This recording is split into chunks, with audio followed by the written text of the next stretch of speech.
80s. In beautiful, straight-talking Dyche fashion, he gave his first press conference as manager and knows it's the results that are important, not his history.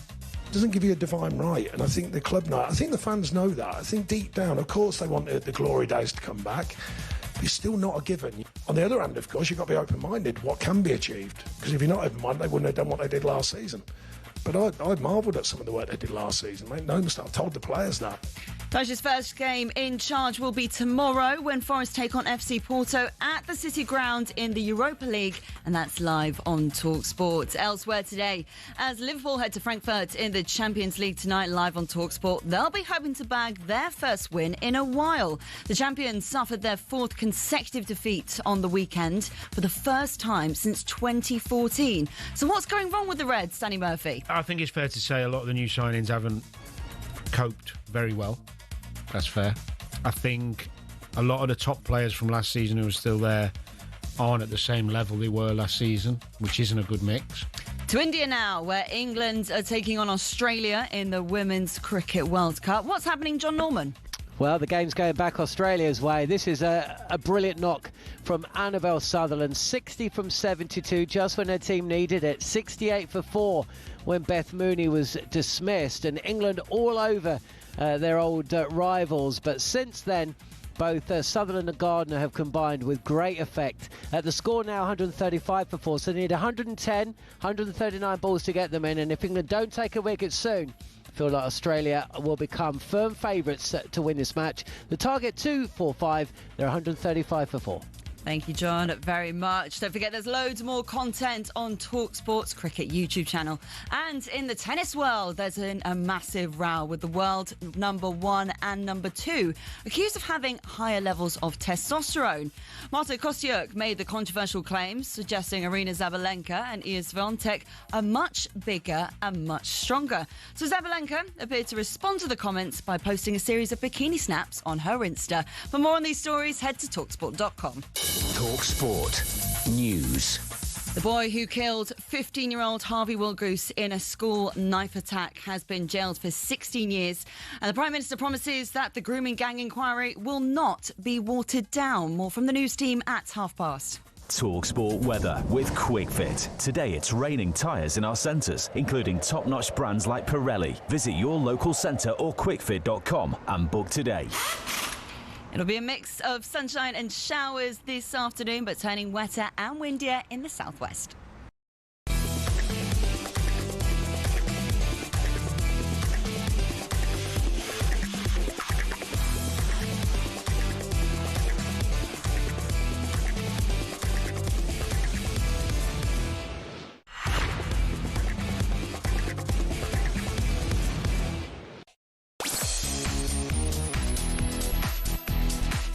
Hello, good afternoon. Welcome to Champions League Drive with me, Andy Goldstein. Yes, the Dart players back. 4-0 victory over to producer Joe this afternoon. Alongside me is Darren here, by the way. It's Darren Bent. Darren here, by the way. Yeah, Darren just Bent. said that. DB, Sneaker Freak. I didn't know it. Gale Force is back. People's Champion back in the game.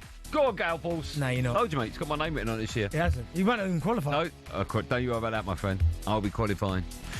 By Jingo, we've got a show for you today. We'll hear from Sean Dyche for the first time as the new Forest manager. Are you looking forward to having Dyche ball back in the Premier League?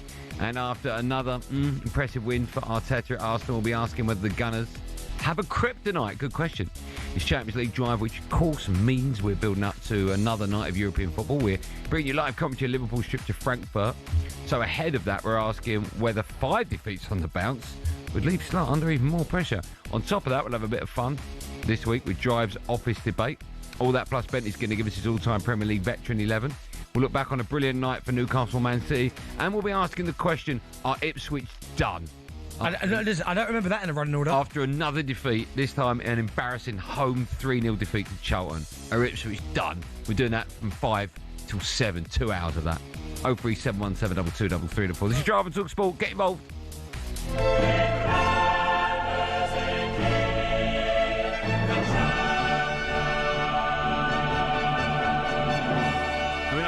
But please tell me I've not got another 3 hours of that music again, because it was a little bit too much yesterday. DB, you all right, sunshine? Yeah, I'm good. Yeah, how you doing? Finally won a game. Brilliant. Yeah. All right. Wait, it's a league game. Yeah. I smashed you up in the league game. Okay, fine. I won 4-0. It's all about qualifying. That's all it is at the moment. Just qualifying. You are, though. There are some big hitters in there. Let me tell you now, when Man United won the treble year before, we qualified second in the league. Yeah. So it's not about winning it. I think you're going to finish 7th. No. I'll get through. I can name. Off the top of my head, I can name 6 people. I'm sure you can. Trust me. I think you'd agree with most. Trust me. Harry Durham. I will be. Just say yes or no. Trust me. Harry Durham. Yeah. Henry. Okay. Joe. Joe. Yes, 3. Me. 4. There's 2 more you got to find. Oh, so you might. Oh, yeah. Oh, no, do you know what? Here we go. Go on. Ellis might sneak in there. Be silly, mate. He's losing 2-1 to a nil. 2-2 they drew. Oh, was it? Yeah. Was it Desmond 2-2? Yeah, Desmond. Oh, fine. Okay, it's nice to know. We'll keep you up. Desmond Douglas. I think Desmond Douglas. Sorry, yeah. I'm trying to get some money out of the big boss here at talkSPORT, to get a proper Premier League trophy. So we keep it here. I mean, you can buy one of them on Amazon for about £6. No, proper. Not like the rubbish they give you when you win the talkSPORT darts. I don't want one of the rings. If you're not going to get one, so no point. You're probably right, actually. Do you know, if I don't win, I hope you lose. Why? Just because I got a ring? Your attitude. That's funny. Whenever someone says something in the group, I just put that picture up. I know, it's horrible. It's horrible. Should we just mention your team, Ipswich? 3-0. Oh, don't just say 3-0 in the Darren Bent derby. Yeah, just don't say that. Exactly. I'm very close to both clubs, by the way. All right. But it was a disappointing result for Ipswich. Really. Woo! What's happening? Oh, Keane McKenna, next England manager, Man United manager. Yeah, I'm very. I don't think he'll be the Ipswich manager. Yeah. Apparently, some hardened Ipswich fans, apparently on social media, not happy with what's going on. Yeah, no, but listen, they're just being a knee-jerk reaction. You've got to think about what he's done in the last 4 years. Without a doubt. So he's got credit in the bank. Well, what's he done in the last 4 months? I mean, this is up and down, but listen, shout out Charlton as well. Can I say, obviously spent 2 great years there as well. Nothing against Ipswich. I just want to make that point clear. It's just producer Joe and you. That's all it is. He's irrelevant to the club for me. Just the love of producer Joe. Ipswich really are my pride and joy. That producer Joe and you. That's all it is. In that game, I couldn't really lose, could I? Because Charlton spent 2 great years there. Charlton lose, we wouldn't have made a thing about it. But in fact, another defeat for Ipswich. Yeah. It's just one of those little. Yeah, difficult. But just a shout out. Still going up, Joe. Automatically. Yeah. I wasn't as confident as Monday when I asked you. Shout out Charlton there for doing that. Nathan Jones, another good job. Charlton doing fantastic stuff. Forget them. No, do you know what though? I've not been to a dinner there for a long time. Because there was a point I was at dinners at that club. Yeah. I swear to God, it felt like about 5 times. Because you're Team Ipswich all the time, that's why. No, because they've not had any. If there's a dinner there. They've had. Have they? Just haven't. Yeah, they've right. Keith Peacock, see what's going on there. Huh? Keith Peacock. Where's my invites? Proper stars. Johnny Jackson's going. Proper Charlton legends, not you. How long were you there for? 5 minutes? Nothing. Hey, check stats. 2 years. Goals. Is that it? Hey, check the stats. No, mate. Lot of goals, man. Lot of goals. You're Ipswich, everyone knows that. Oh, I think I got pipped the first year. You win Thierry and Van Nistelrooy. No, you'd be Charlton reject if you go there. Reject? Yeah. Who hits over 20 goals as a reject? You done well then. Incredible, mate. A bit later on, we're looking ahead to more live football on the show. That'll be good. I should say as well, joining us, I think it's just been confirmed. Let me just say, can I mention it, Joe? Is that right? Joining us on our show, Tyler Goodjohn will be joining us. Now, he was Paulie Malignaggi's opponent the weekend and posted a little rant on Instagram, I think it was yesterday, the fact that he wasn't necessarily happy with our very own Spencer Oliver. And so we've invited him on, or I've invited him on via Paulie Malignaggi. He set that up for me. I've been speaking to Tyler this afternoon, and Tyler will be coming on our show, having his right to reply, because apparently Spencer has now replied to the original outburst. So Tyler's coming on our show in about an hour's time, so you don't want to miss that. Right. That'd be good. But we're going to start, of course, with the big news of today, that Sean Dyche has been unveiled as the new Nottingham Forest gaffer. So, is he a Premier League icon?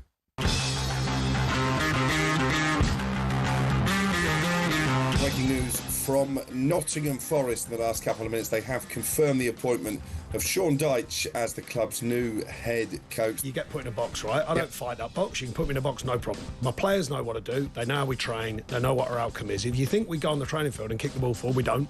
We never did. I think the first thing he's got to do is get the fans back on side. That's important. Clean sheets, get us back up the table, maybe a decent couple of cup runs. You play the beautiful game, play it. But you've got to win. It's got to be successful. He plays a very similar game to Nuno. He knows how to block teams out and then get these new players who are not getting a game at the moment, try and get them revved up, try and get something out of them. Forget about long ball, short ball. It's not relevant. Playing good football that can be effective. That's what I like. Yeah, Sean Dyche has been speaking to the media today for the first time since being named as the new Forest gaffer. He, of course, takes over from Ange Postecoglou, who was sacked after just 39 days. Dyche's first game. We're home to Porto in the Europa League. That's live on talkSPORT tomorrow night. And ahead of that game, he was asked if he's at all worried by Ange's quick sacking at the club. I think the way football's changing, it can be across the board when changes are made quicker. I think that's just the nature of what we're all in. All managers understand it. like I said, I'm not here to question the ex-manager or the decisions. I'm here to move forward. With the football club, there's nothing to do with me. I respect all managers. Whether it's Ange, Nuno had a terrific season. Coops, who probably played a big part in starting this journey. We'll bring you more on that in a bit. In fact, our very own Max Scott, who's a big Forest fan, he's at the press conference. So we'll catch up with Max in about 6 or 7 minutes' time. But just your view on Sean Dyche. Do you think Dyche's style, it feels like it fits quite well with the players at the club, considering they did so well under Nuno? Well, I'm looking forward to seeing it because I remember listening to him have an interview and people said about, and I think he was even on the overlap, and he was talking about people...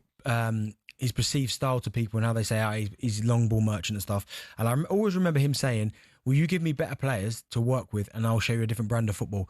Now, he played a certain brand of football which is effective at Burnley. Anyone who watched it wouldn't say it was the most scintillating in terms of how football back then should have been played, other than moving the ball around tiki-taka. That just wasn't, and I've got no problem with that.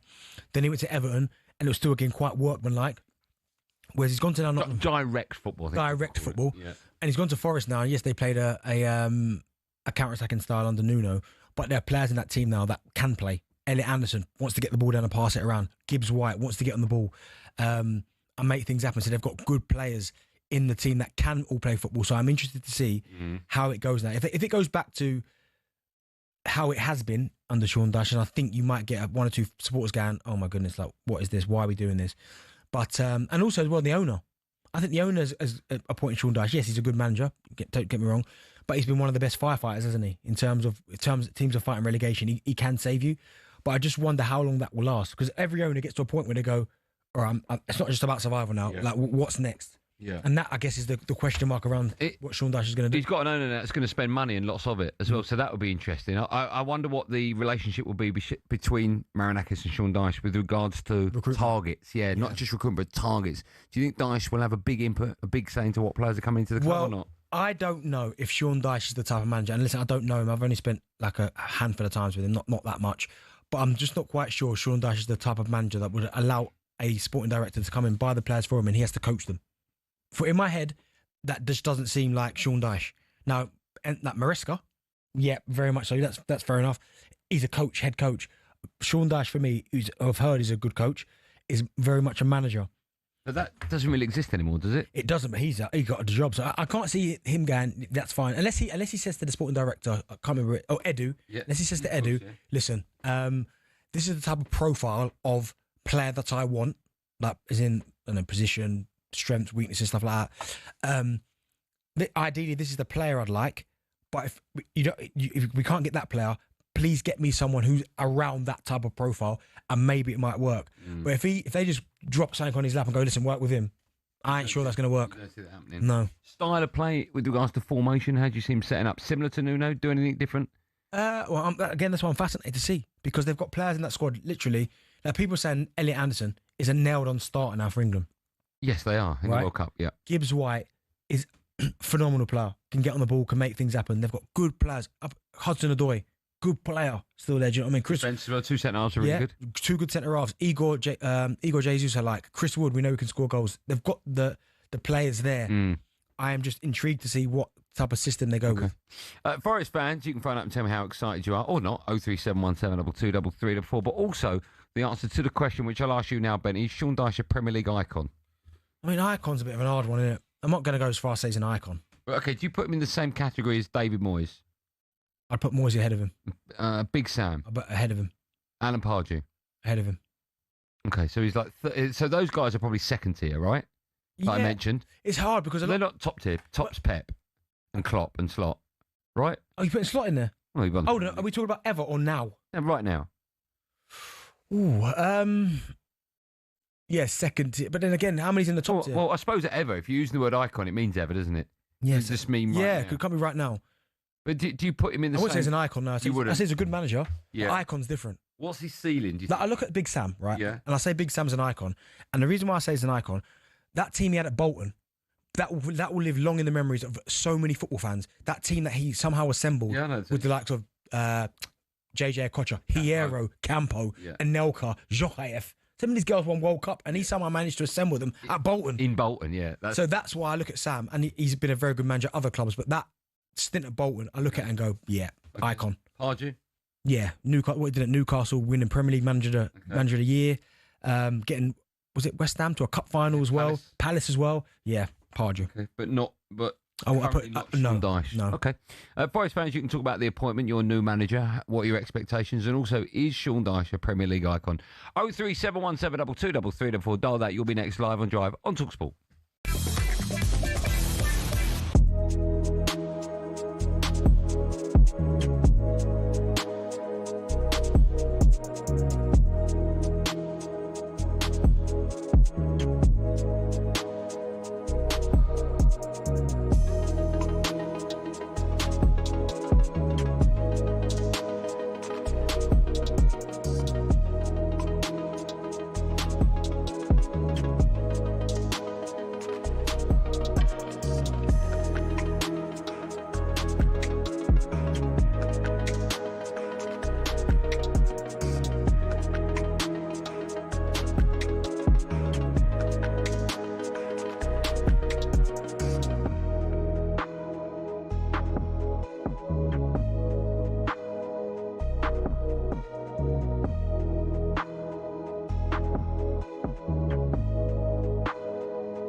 I mean, what's this? Have you heard this? Talking Heads. Jack's little face. Jack, I don't know if it is a tune, Jack. I wonder if you could ask us first about that. Yeah, do you know what I mean? You're playing a tune to over 1.2 million people. All right, it's a big responsibility, Jack. Listen to Champions League Drive on talkSPORT. Me, Andy Goldstein Darren Bent. Still to come, we'll be asking what Arsenal's kryptonite could be this season. I think that's going to be a really interesting conversation. All right, just quickly into cricket. England's women are currently in action against Australia. John Norman is watching for talkSPORT. Hi, John. Hey Andy, 170 for 4 Australia. Brilliant partnership this between Sutherland and Gardner for Australia. Has taken the game away from England. They were in real trouble when Beth Mooney was out. 68 for 4 at that stage. 16 overs in. Well, they've been together, these two, for 16 overs. And they've advanced the score along past 100 now for the 5th wicket. 75 needed from 107 balls. Australia 170 for 4. Thanks, John. We'll go back to the phone lines in a moment to talk about all things Forest and Sean Dyche. But firstly, he has been speaking, Sean Dyche, to talkSPORT's Max Scott today for the first time as Forest manager. He was asked if he was actually ahead of the curve when it came to his style of play. It's part of the game to use set pieces. Big part of the game. Big strikers as well, return. Yeah, I called that 3 years ago, but, I don't like to mention it. So do you think that there's an argument that you were very much ahead of the curve in that regard? No, you're now an Evo manager. No. I've always just viewed football what I think is correct. I'm not bothered. I've been put in many boxes. I'm not bothered about that. I've never tried to talk my out one. Never tried to hide behind what I think is effective. It's just when it comes round your way a little bit, but right, that's what he's doing. That's all it is. It's no badge you want it to be. I know what I believe, and I've been in the game since I was 16. I've had enough experiences to decide what I think is a good way of operating. We can actually speak more to talkSPORT's Max Scott right now. Joins us, Scotty. Good afternoon to you. Afternoon, boys. How are we? We're good. We're very well, man. Thanks for coming on. Lots to talk to you about in relation to, of course, your new manager. I suppose the obvious question is, it wasn't that long ago you were speaking to your other new manager in Big Ange. How do the days compare? Are they quite similar, or is there a big difference between the two unveilings and the two managers and how they've addressed the public? Yeah, well, if you're a superstitious football fan, then the big difference was on the day that Ange was unveiled here at the City Ground. I was out on the pitch doing some hits into shows here on talkSPORT, and there was a biblical torrential rainfall. I think that was probably a sign of the storm that came in those coming 39 days. Here, though, with Sean Dyche, there was a much different feel. Of course, we all know about his sort of footballing education under Brian Clough, his connection with the club, the fact that Steve Stone, Ian Woan, his two assistants, are Forest legends from the 90s. He felt much more at ease, Andy. He felt much more like he was relishing the opportunity of being at the club. The thing that stood out to me, I know we heard from him there talking about sort of how maybe the changing landscape of football is now more towards his direct style. But what struck me is he said to me that I have zero interest in myself. This is all about getting back to winning ways, and the badge is much bigger than me. What struck me in some of Ange Postecoglou's press conferences, particularly towards the end, it seemed to be all about him, his reputation, the fact that he always wins things in his second season. It wasn't about the club. It wasn't about what he wants to do to get the club back on the right footing. Whereas with Sean Dyche, he's clearly loving being at the City Ground. It feels like a full circle moment for his career, but it's not about him. And he knows that. It's about returning to what Forest know. I think we'll see more of a Nuno style. And then what Benty was saying before the break, which I think is really sort of good point, with the funds available at Forest, with the depth in the squad, seeing how he can then maybe do something that he wasn't able to do at Burnley and Everton, where really he was strapped for cash. So really impressive start to life for him at Forest. Max, you spoke about the style there, and sometimes people have tried to pigeonhole him, as he said there, about he can only play one type of football. But you go every single week, you watch that team, you've got some really good footballers in that team. Yeah. What style of football you expected him to play? I'm expecting Sean Dyche to play a style of football that we're seeing become increasingly popular. Less passing in the 18-yard box, tiki-taka out from the goalkeeper, but still attractive. You can't tell Forest fans that saw them secure Europe last season that counter-attacking direct football, pacey football isn't attractive. I think we'll see essentially a return to what Forest know, organised defence, good at defending set pieces, and then utilising one of the Premier League's most informed players in Elliot Anderson, alongside Morgan Gibbs-White, who hasn't been on form this season, and then Callum Hudson-Odoi, Delane Bakwa, Cali Muendo, these new players that have come in with pace, with creativity. That's what I think Sean Dyche wants to play with, and I think it's just a massive sigh of relief. And I must say, just sort of seeing staff around the club, that work hard behind the scenes, they've all got a smile on their faces. Sean Dyche is cracking jokes with photographers, with reporters before the mics are on. And it just feels like a return to normal. It feels like the sort of personality and character that the club need. Yeah. Max, thanks so much for coming on. Just finally, if people are watching on YouTube, they can see your background is blurred out. I'm guessing you're not in a hairdresser's. What's happened to your barnet today? Not sort of my barnet. Yeah, it looks like you've been caught in a rainstorm. I've been using your golden paste, actually. It's not a very good endorsement of that product, is it? Max, let me tell you, I know you haven't because we only target ABC One men. All right? Very good. Thanks for coming on, Scott. Keep up the great work. See you soon. Cheers, boys. Let's quickly take one call. Is that all right, Joe? I really want to grab a Forest fan if I can. Dan's a Forest fan. Hi, Dan. Andy, how are you? I'm good, man. Thanks for asking. How are you today? You must be excited about the appointment of your new manager. Yeah, I think it's getting back to the old Brian Clough days, Andy. Wow. Yeah. Who started off I think I agree with the previous comments that I think it's going to get back to a counter-attacking game, which Forest fans are used to. The only draw, I've seen some comments from some Forest fans saying that he's going to struggle in Europe, but certainly domestically, I think he's a good fit for Forest. And I don't think Postecoglou was. He didn't really fit. It's definitely. Do you know what, though, Dan? It's definitely gone back to. Great cool thing, by the way. It's gone back to the Nuno type approach, which was working. So it's that classic kind of saying, "If it ain't broke, don't fix it." And it was perfectly fine on the Nuno. When you hear Max Scott say that, even when he sat down Sean Dyche and the cameras weren't rolling, the mics were on, he was having a laugh and a joke. And that's the opposite of Ange. You almost go, why was he employed? I know. It just wasn't the right fit. No. Very bizarre. It's going to be interesting to see where Ange he won't come back to the Premier League. I'd love him to come back because he's box office, but he won't come back. No, I can't. Not for some. Ipswich? Oh, he'd be good at Ipswich. Imagine Big Ange at Ipswich. McKenna betters himself, goes to a proper club. And then Big Ange at Portman Road. That'd be amazing. Honestly. McKenna's better. What? I'm saying McKenna might get like a proper job at a big club. They might go to, I don't know, Norwich or something.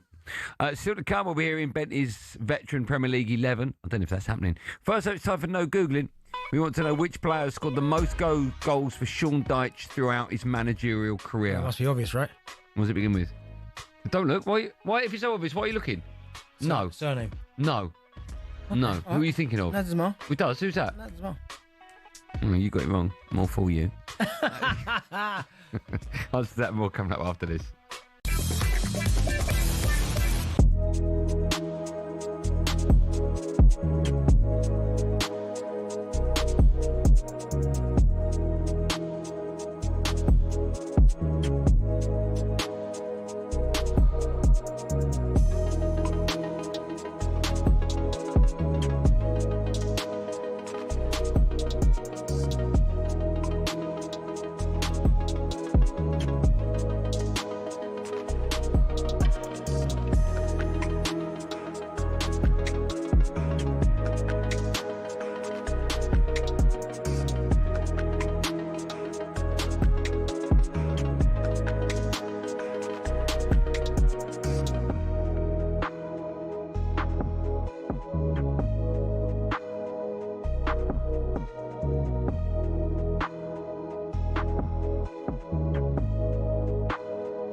Victor by name and victor by nature. As Arsenal's perfect start to the Champions League continues, Mikel Arteta is praising the mighty Victor Gyökeres. It was about keeping that belief on himself, that emotional state that he can enjoy and play freely. I think he's certainly done that today again. He was rewarded with 2 goals. And as you said, biggest smile on his face. Gyökeres scored twice in their 4-0 win over Atletico Madrid. Elsewhere, Eddie Howe wants Newcastle to bottle their European form to take back to the Premier League. Benfica were beaten 3-0. And Anthony Gordon becomes the first Magpies player to score in 3 consecutive Champions League games. Anthony played very direct. I thought athletically he was excellent because he put a real big effort in both on and off the ball. So yeah, good night for him. Elsewhere in Spain, Pep Guardiola was pleased to see a different name on Man City's score sheet. Bernardo Silva joined Erling Haaland in scoring in their 2-0 win over Villarreal. Meanwhile, following player protests in Spain, La Liga's controversial plan to stage Villarreal's game against Barcelona in the US has been cancelled. Here's Kevin Hatchard. I do think there's still a lot of uneasiness about playing these league games outside of the countries they're in. And I'm delighted, to be honest. I think the longer we can resist this, the better it's going to be. And legendary Lions coach Sir Ian McGeechan says his prostate cancer is all gone and under control. He's now urging the government to introduce a national screening programme. All your latest is at talksport.com.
This is Drive on talkSPORT. Me, Andy Goldstein Darren Bent, alongside, just quickly, the answer to the question, which player scored the most goals for Sean Dyche throughout his managerial career?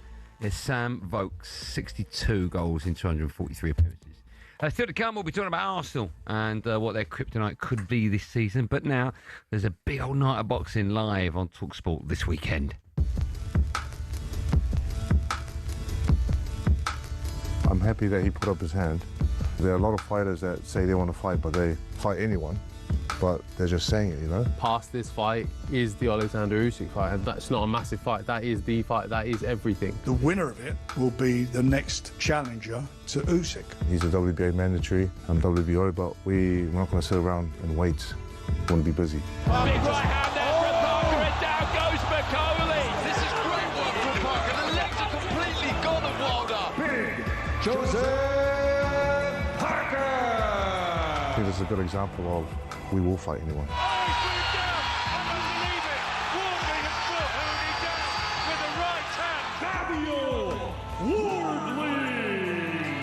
The real drama, the real excitement will come on the 25th. Yeah, a big night of boxing this Saturday. talkSPORT brings you more heavyweight boxing as Joseph Parker and Fabio Wardley face off for the WBO interim title live from the O2 Arena. Our expert boxing team will keep you right across a busy fight week. And don't forget, of course, you can watch the watch along with us on the night of the fight over on the talkSPORT Boxing YouTube channel. And we can speak to a man who will actually be fighting on the undercard this weekend. British light heavyweight Ezra Taylor joins us along with his trainer Malik Scott. Boys, welcome to the studio. Thank you for having us. It's lovely to see you both in no particular order, but I'll start with Ezra because he's a pro boxer and he can beat me up if I don't. Thanks so much for coming in. It's a real pleasure to meet both of you, actually. Let's start with you because you're fighting an opponent you weren't meant to fight because you were meant to be fighting Lewis Edmondson. Indeed. And he's recently pulled out. That must be really tough when your opponent pulls out so close to a fight. Is it? Oh, that's not me. That's a yellow card where we come from, okay? All right, if you do that again, you'll be out, Ezra. He's not even looking at him. Just Malik, rather. Malik? There you go. Okay. Sorry, sorry. I'm just scared of both of you, if I'm being brutally honest. That's cool. Yeah, how difficult is it for a fighter, not just you, but a fighter who trains, I'm guessing, a certain way for a fighter, and then they pull out, and then do you have to reset and start again? I guess it would probably be difficult for a fighter, but I'm not just a fighter, you know, I'm a different type of fighter. I'm a professional. So to me, Louis Edmondson, my opponent now, Steve Woodhall, it doesn't matter who it could be. It could be David Benavidez, Bivol. I've got a job to do. I'm going to go in there and do it as like a professional, really and truly. It doesn't really change the situation, and it definitely doesn't change the outcome. You've got a bit of a feud with Edmondson. Where did that start, and would you like to fight him in the future? 100%. He has my belts. That's all I see it as. He has my belts. He's keeping it warm for me right now. Clearly, he didn't want to fight me because he has a back injury. I wish him the speedy recovery, and I hope hopefully we can get it on December, February. But Saturday, I got a job to do. Do I have anything against the guy? Not really. Do I have it now? Yes, because you've taken it away from me, because you've taken the legacy of becoming a British champion and Commonwealth champion at the O2 away from me. So now I'm going to hit you a bit harder than I was going to before.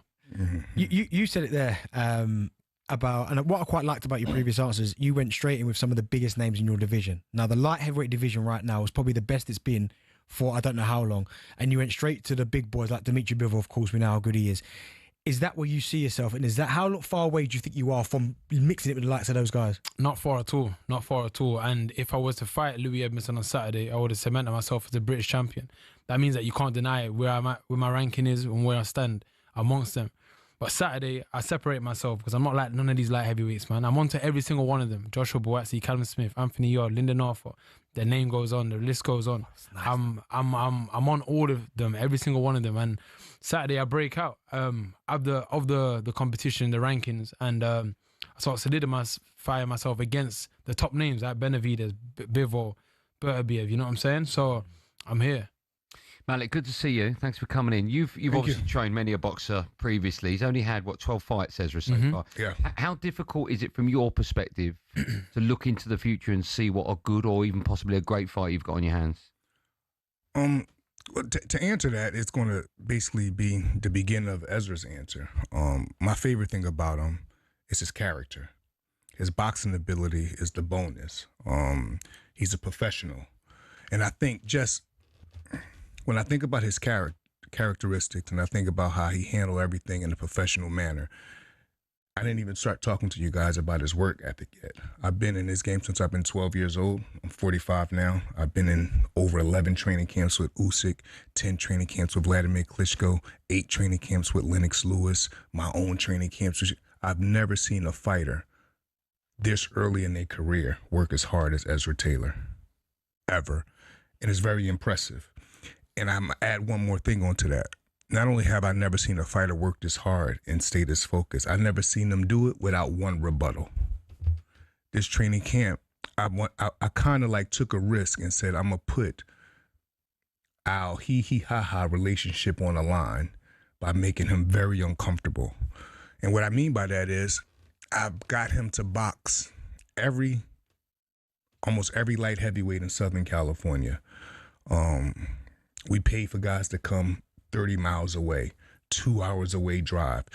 And Ezra not one day shied away from this work. And he was boxing championship rounds. Ezra don't box 6, 8 rounds. And so I don't know what these other guys do, these names that we just said.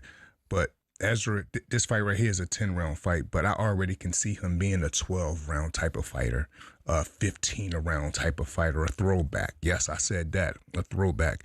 And that's because I'm into pushing him past limits that he may don't even think he can do or see himself doing.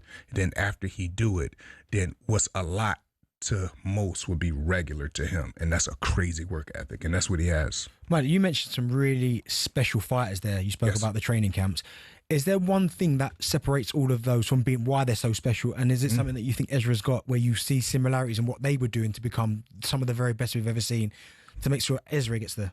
Yes, I would say, I told him earlier today, I said the one that remind me of Ezra professionalism and how structured he like everything is Vladimir Klitschko.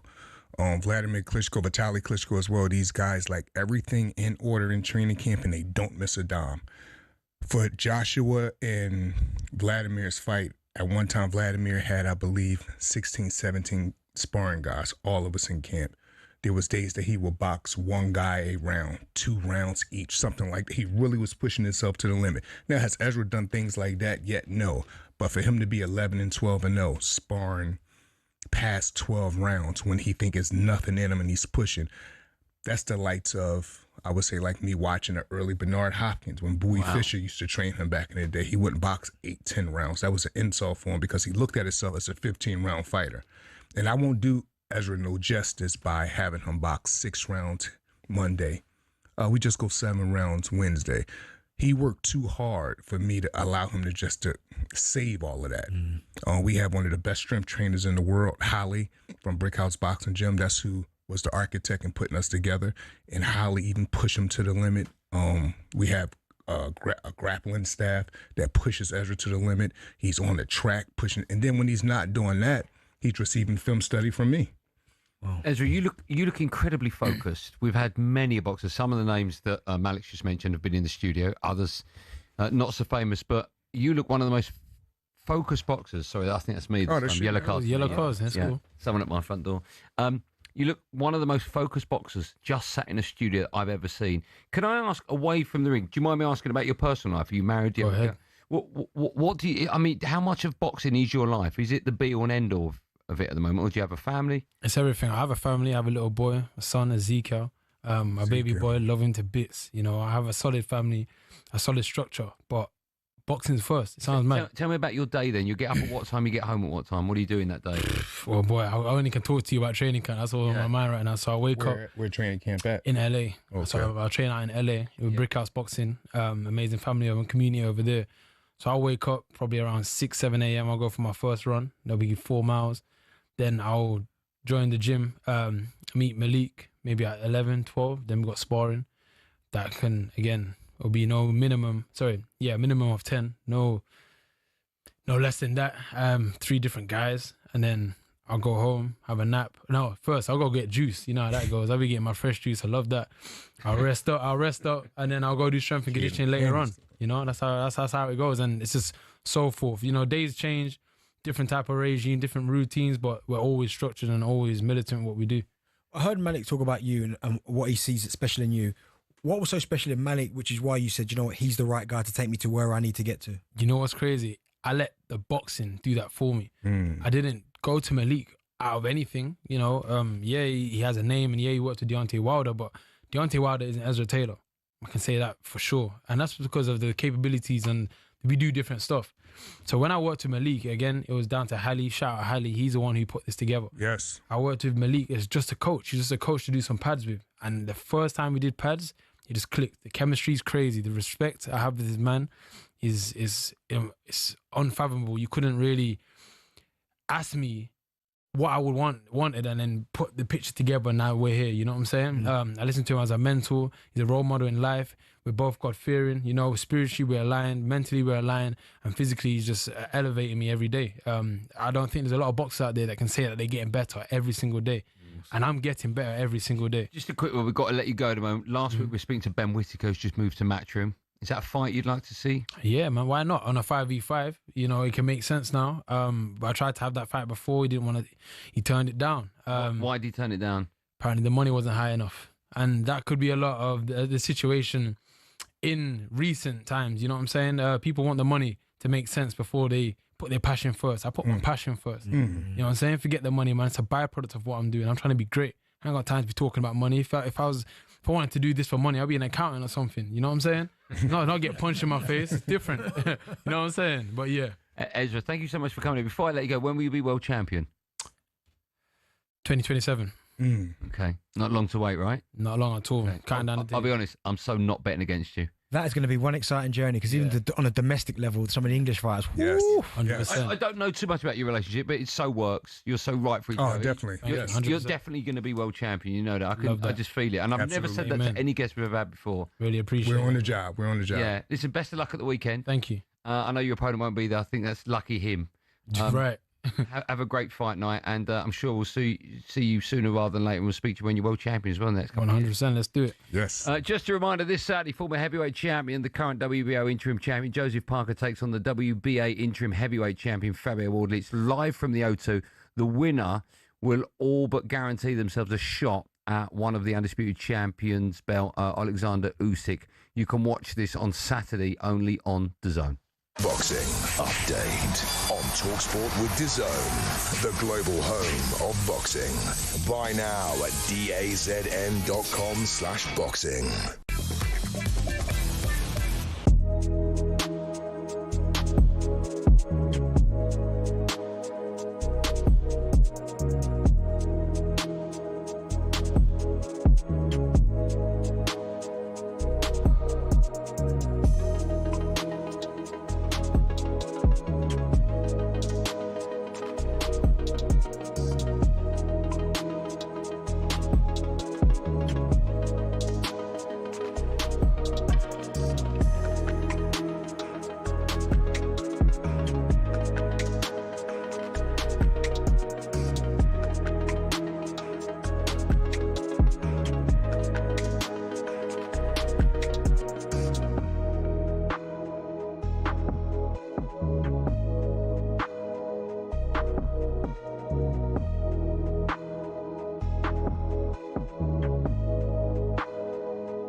listening to Champions League Drive on talkSPORT. Me, Andy Goldstein Darren Bent. If you're still watching on YouTube, Bentley's just decided not to move. Nah, I will do in a minute, but all my stuff's over here, and it takes time, and I was chatting in the break, so I need to go back over there. They were great. Yeah, really good. I thought Malik was going to kill me there when I joked about... Well, don't joke about it.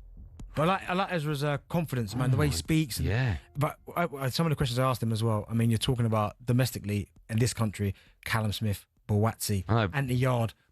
But you ain't betting against him. I know they're all tough fights. Yeah. It's hard because we know Anthony as well. He comes in Anthony Yard. He's great. There are some serious fights. Yeah. And then when you start looking at world level, Beterbiev, Bivol. Oh, no, that's different. Benavides. Wow. That light heavyweight division for a long time has been... I was a bit like, but now... Yeah, it's frightening. It's quite nice you sat next to me. It's cute, isn't it? I like it, yeah. I mean, I don't know if I could do that. I don't know if... No, I will move back. Visuals would be happy with that's that. Nice. I mean, listen, I apologise for sitting here, but No. we was having a nice conversation with Ezra and Malik out there, and I've tried to change my stuff. It's only people watching notice. People listening won't have a clue. Still to come, we'll have the latest edition of the Drive Office Debate. By the way, today's Drive Office Debate is unbelievable. I'm looking forward to that. Just quickly, yes, do not forget this. Here's the chance to win talkSPORT's biggest cash prize ever. It changes every day. As you play to win up to £100,000, completely tax-free. Plus, you get to visit talkSPORT Towers on Thursday, the 13th of November, to play for that incredible cash prize. Here's how to enter. 18 plus UK excluding Northern Ireland. For a chance to win, text the word cash to 83338 and you're in the draw. Text costs £2 plus one standard network rate message. You must have the bill payer's permission, or you can enter for free by calling 0330 880 3338. All entries must be received by the 6th of November at 4 p.m. This is a talkSPORT limited promotion run on talkSPORT, Talk and Virgin Radio UK stations. Full terms and conditions at talksport.com. By the way, whoever writes that, I'll write the next one. All right, I'll do it for free. I'm more than happy to write it. Right, time now for this.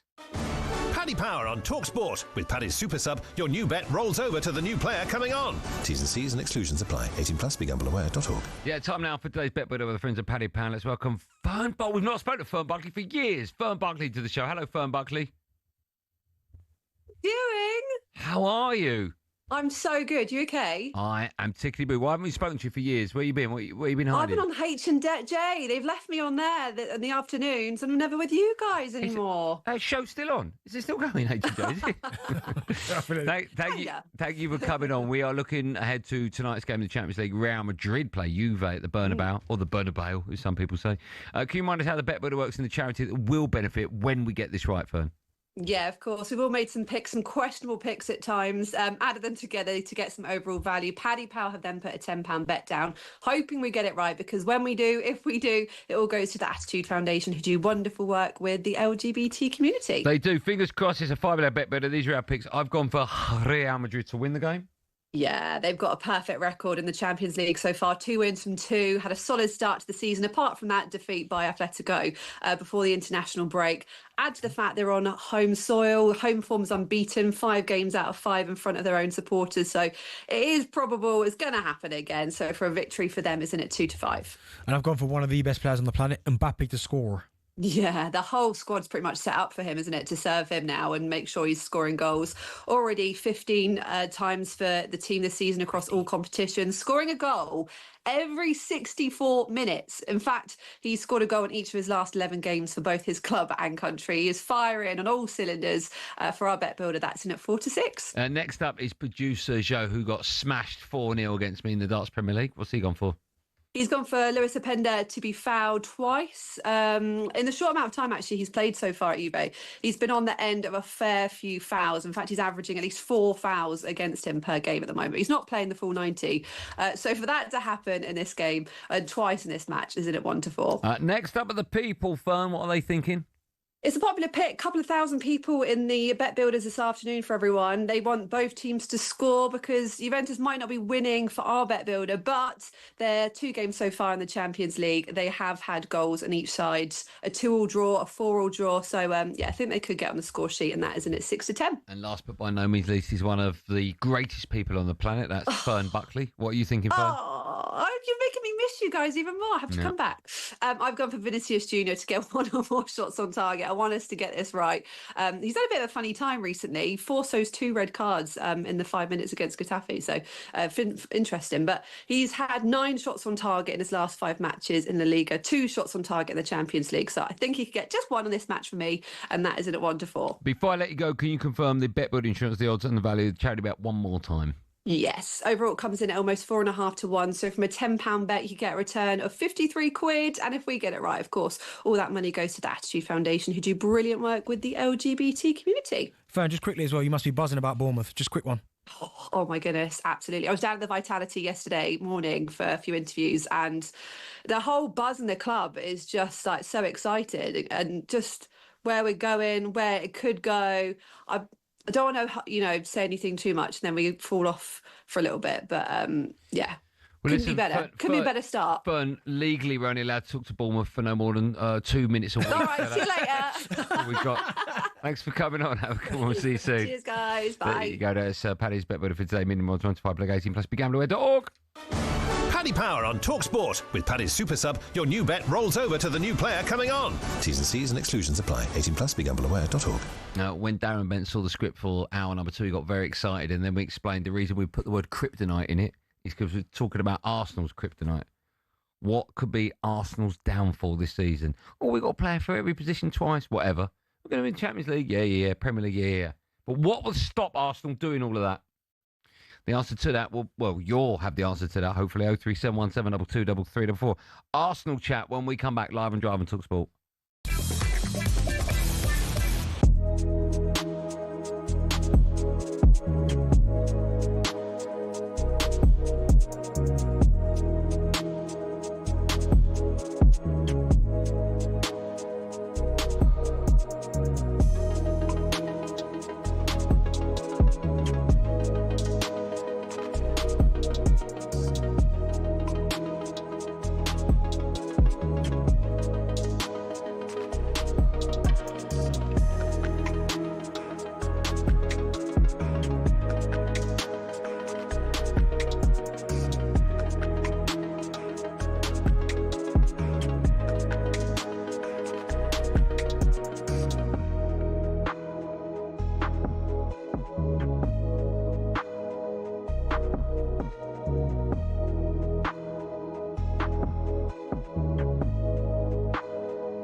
Sean Dyche is back in the house at his first presser at Nottingham Forest. He admits he takes great pride in becoming the club's manager, having come through Forest's youth ranks in the late 80s in the days of Brian Clough.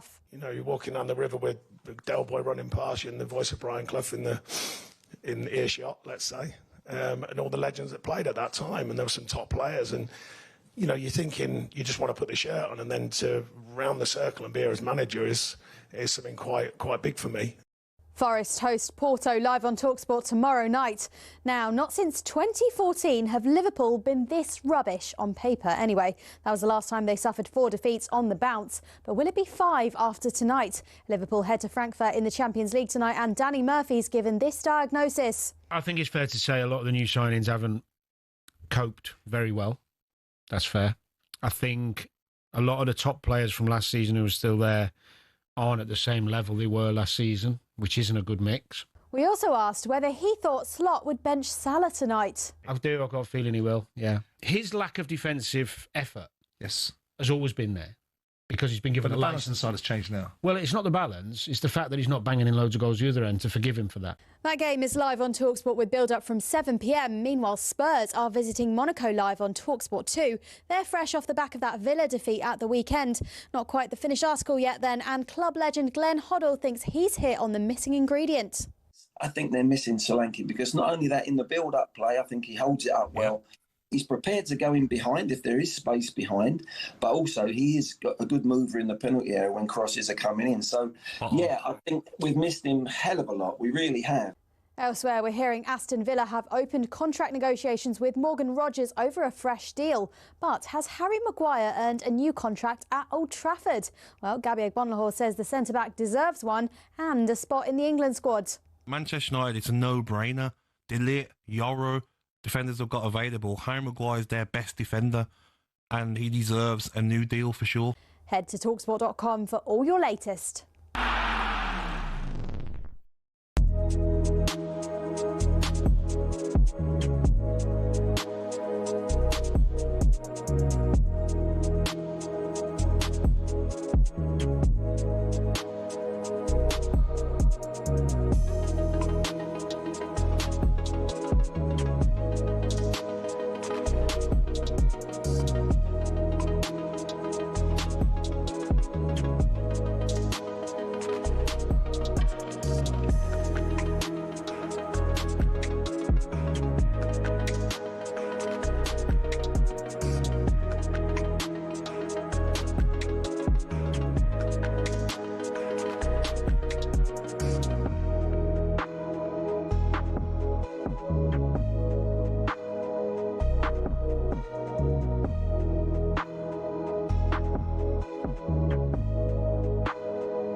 Welcome back to hour number 2 of Champions League Drive on talkSPORT with me, Andy Goldstein, superhero, and whatever Darren Bent is.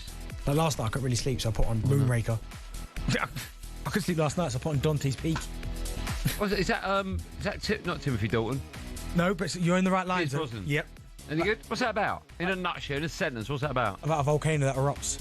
And Dante's Peak. Any good? Yeah, it's unbelievable. But no, I still couldn't sleep. What time were you watching that? About 4 in the morning. But then after that... You're not normal. I kind of felt, I woke up, went back to sleep, Yeah. And then, like, just as I was about to get up, I put Twister on. I like them natural disaster films, right? Do you like them type of films? Not 4 a.m, no.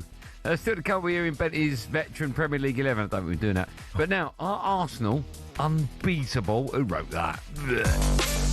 Oh, this is turning into a glorious European night for Arsenal because it's now Arsenal 4, Atletico Madrid 0, Victor Gyökeres at the double. This is the best Arsenal side I've seen since they're the likes of Thierry Henry playing, right? And Arsene Wenger manager. They're a horrible team to play against, but they are efficient. The lads have got a chance of creating history if they win the Champions League because the club's never done it before. Let's be honest, their squad is out of this world. And I want to ask you another question. Are Arsenal, as of right now, the best team in the world? Denny, come on, mate. Help yourself out here. Makes me sick talking about your team. Because it's you.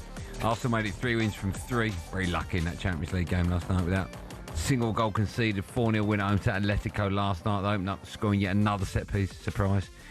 Before Gabriel Martinelli, good goal. and 2 lucky goals from Victor Gyökeres made it a comfortable second-half performance. Their boss, Mikel Arteta, spoke to the media after the game. He was delighted with the performance. Well, obviously, I'm extremely happy and proud about the performance and the result against a really good side. I was very impressed when I analysed them and with what I've seen today about them as well. So I knew about the difficulty of it. It required a lot of aggression and a lot of patience as well, and the way they manage the context of the game and the way they can manipulate their behaviour is really impressive. And with 0-0 half-time, even though we generated 2 or 3 big chances, we had to stay patient, but at the same time increase a little bit certain areas to damage them more. We've done it, and then this Champions League. I think we were very effective as well, and that was key. Love that, Gaffer. Let's talk about the game, right? Let's talk about the game. So, set piece, no surprise. Well done. Right, you obviously work on it. Can't take it name. Martinelli's goal, fantastic. Oh, by the way, sorry. What about the run from Lewis Skelly? Unbelievable. Oh, my goodness, with the ball. So strong. Oh, sorry. What about the run from your goalkeeper out of his penalty area? Yeah, listen, he's getting bored, isn't it? That's what it is. Let's quickly talk about the goals from Gyökeres, right? Good striker, potent goals. So first one was a deflection, so own goal. The second one come off one of his testicles. Well, no, it didn't. It came off his thigh. And what honestly, mate, you text me last game and another 2 goals. I'm like, oh, this should be, where are we going with this? What do you think? And then I'm looking at the goals, thinking, why are you getting excited about it? No, that's my point, right? Oh, yeah. Hold on. I've got to play you lot out there. I've got to play you lot. So Benty texted me last night going, 2 more goals for Gyökeres. No, I didn't. No, I didn't. I put 5-2 and then put a gif of Gyökeres doing his celebration. So we've had a bet, me and Benty, at the beginning of the season, who scores the most goals? £500. Shesko or Gyökeres, all right? And so Benty sent me a 5-2. So I jokingly sent back, right, knowing he would bite. Hold on, where is it? Just a text. This is all text, by the way, that said, only league goals count, mate. All right? Now, to say bit was an understatement. Straight away, I got this voice note from Ben. Oh, make sure it's the right one. It is, yeah. Okay. Don't even try it. Do not even try it. When you not played Grimsby, you said no. We said all competitions, so don't even try it. 5-2. Why are you biting? Don't even try it. Yeah, but do you know, this is what I'd say about the second finish of his thigh. You had to be there, I get it. Not so much that, but instinct striker, you have to finish it off any way you can. Trossard did it before. Yeah, I'm just winding you up. Yeah, but no, great team performance. I read a stat earlier, right? And it's in the league phase of the Champions League. Since this league phase started, Arsenal have played 9 games. I think they've scored something like 26 or 27 goals. Might be more. Hold on, from the what? Start again. So Champions League group phases, like the league phase. This season? And last season, because it started last season. Right. Arsenal played 9 games. Right. They've scored 27 or 28, something like around 20. How many do you think they've conceded? 3. None. At home. No goals at home in Champions League? Nope. Which is absolutely incredible in the league phase, not the knockout, the league phase. I mean, you obviously had to concede a few because you got beat in the knockout stage. But no, the performance last night, I can't lie to you, it even shocked me. I thought Arsenal would win. I think when we were doing our predictions, I said either 2-0 and you said 1-1, I said 2-0. Yeah. But the way that Arsenal second half completely blew them out of the water it was frightening. And even some of the performances, and Lewis Skelly, he started now the last couple of Champions League games. He's looked fantastic. The 2 centre-halves are as strong as they come. Gabriel and Saliba. Timber, right back, is not so much going under the radar, but he's in the discussion as Arsenal best player this year. He's been that good. Declan Rice is going to do what he does. Eze played as well. The whole team played their part. It's almost, I know this is horrible to say, it's almost a blessing in disguise, if you can call it that your Odegaard got injured. Not so much really. That sounds horrible, but the reason I said it is you're being forced to play Eze. Well, not really, because listen, I've seen Mikel Arteta when he could play Eze and play Moreno. But you're being forced to play him. Not so much forced, because he can still play him elsewhere, but I like what he's doing in terms of mixing the team up. I still want to see Eze in the team at the minute every week, right? But then you start looking at what came off the bench, Mosquera, centre-half, brilliant. Norgard was nice to see him come back in. Wanyeri, Ben White, Moreno. There was obviously that him Cappy, we haven't quite seen him yet. Calafiori, Trossard. And then you look what's on the injury table. Havertz, Gabriel Jesus, Odegaard, Madueke.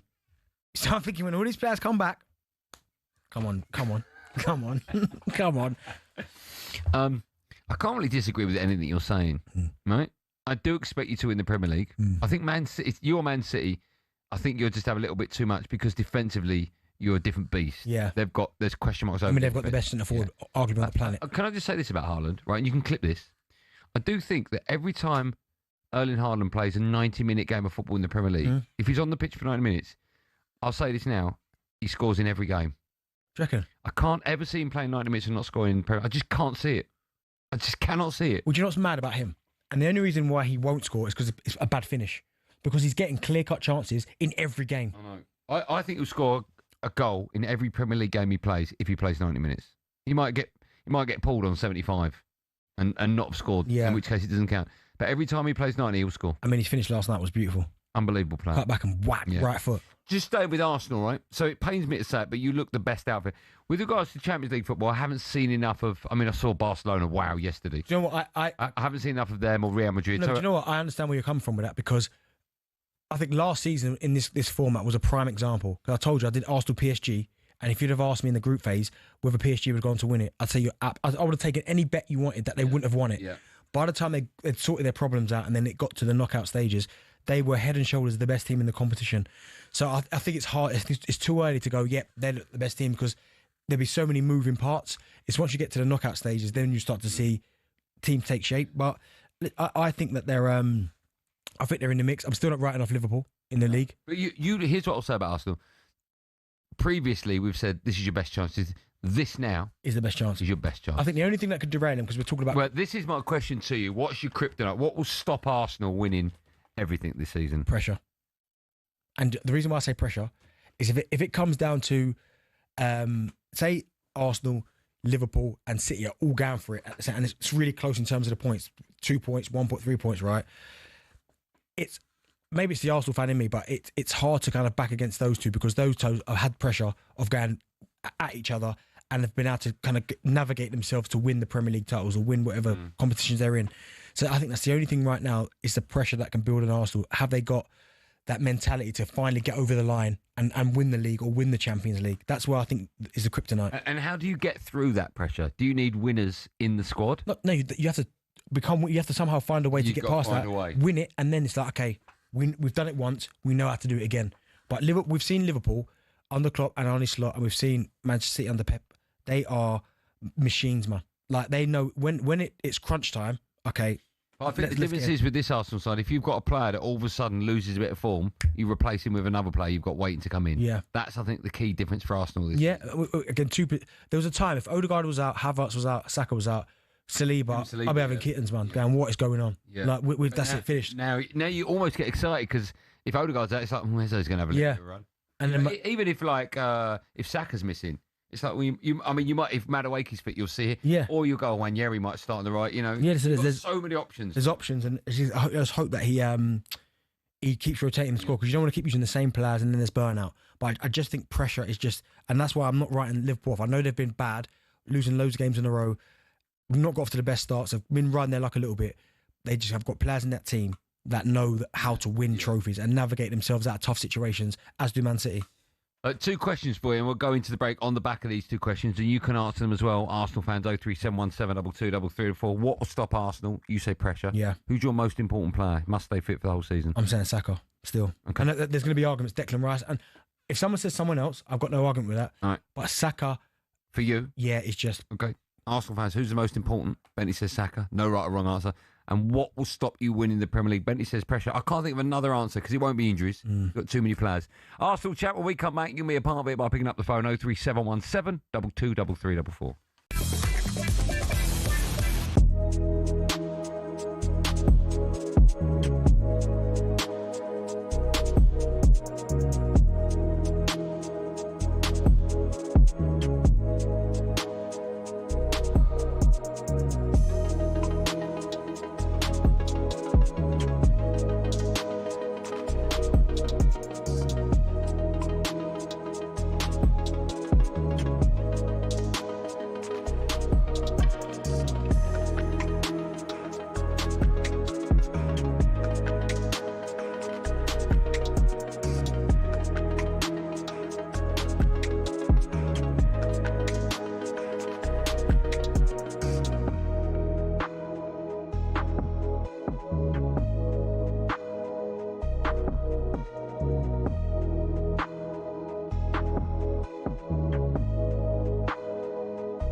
driver, talkSPORT, me, Andy Goldstein Darren Bent alongside. I should say, you want to make sure you stay with us in 10 minutes' time because we've got coming onto our show Tyler Goodjohn. Now, he fought Paulie Malignaggi at the weekend. Wasn't happy with some of the things that our very own Spencer Oliver was saying. Had a bit of a rant yesterday on social media, so he's coming on our show. Apparently, Spencer was shown his rant. He's had his right to reply, so we'll play that to him and then we'll carry on the conversation. You are listening to Champions League Drive on talkSPORT. Me, Andy Goldstein Darren Bent alongside. Still to come, we're asking if Arne Slot could start coming under a bit of pressure at Liverpool. Just quickly, Marcus Rashford scored twice as Barcelona beat Olympiacos 6-1 in Champions League last night. This was a surprise defeat. Italian champions Napoli were hammered 6-2 away at PSV last night. McTominay scored twice in that game. Former Premier League midfielder, the Smurf, Danny Murphy, was alongside White and Jordan early today. He said that he's worried about Arsenal as a Liverpool fan. Well, I think from my position in the job I do, you always want to see competitive league, and you don't want. Last year wasn't really. Second half of the season was done, wasn't it? Wear your Liverpool hat for me. Well, yeah, you've got to be. I mean, this is a hell of an impressive side that look really determined to get over the line, but you can't really, as a football club or a group of players or supporters, get too involved worrying about everyone else. But maybe you can, Arsenal fans, although we can't think of anything that's going to stop you. Maybe you can. 03717 722 3344. Max is a Goonies first up. Hi, Max. Good afternoon to you. Hey, guys. How's it going? Good. Are you all right? You well today? Yeah, very well, thanks. Very well. Good. Just wanted to cover the first question that you asked there. What could be the detrimental factor in terms of Arsenal getting over the line? Well, maybe the January transfer window. If we're talking small margins, then it's how teams will operate in the January transfer window. Who we bring in as a club as well. I just don't see Arsenal needing any. Well, depending on how we are at that time of the year in the table. I think. When you say the January transfer, you suggesting you need more players in the squad? Well, no. What I'm trying to get at is that it depends where we are currently. If we are where we are now, then there's no reason to bring anyone else in. But it's also about how Liverpool might operate, how City might operate in the window. So again, I think you guys have mentioned it in the past. It's small margins, I think, are going to be the detrimental factor here, which then brings me on to question number 2. One of the most important players, I believe, is Gabriel. If we're talking set pieces being our strength, then who's getting on the end of those set pieces? Gabriel is the common denominator there. He is the guy getting on the end of those set pieces and making things happen and getting us over the line in those games against maybe the underdog. The thing as well, though, Max, you're going to get people coming on and saying that Gabriel 100% how important he is, but you're going to get people saying, well, what about Declan Rice's delivery? What about Saka's delivery? Because you don't get on the end of them if the delivery is not right. No. Let's go to Eddie, an Arsenal fan. Hi, Eddie. Hi, guys. How you doing? I'm good. How are you today? I'm all right, man. After yesterday's win, I don't understand what all the hype's about. I'll be so wrong. What do you mean the hype? Like, I'm seeing pundits asking questions like, are Arsenal the best team in Europe? Like one of the best teams in Europe, or even the best team in Europe. Like, I don't get it because, don't get me wrong, Atletico Madrid are a good team. They've got a great manager, of course, but like Atletico Madrid aren't even like tipped to win the Champions League. They're not even one of the contenders, and they're not even the best team in their own country. So for me, the whole country thing. I mean, they are in a league with Real Madrid and Barca, so it's going to be hard to be the best team in that country.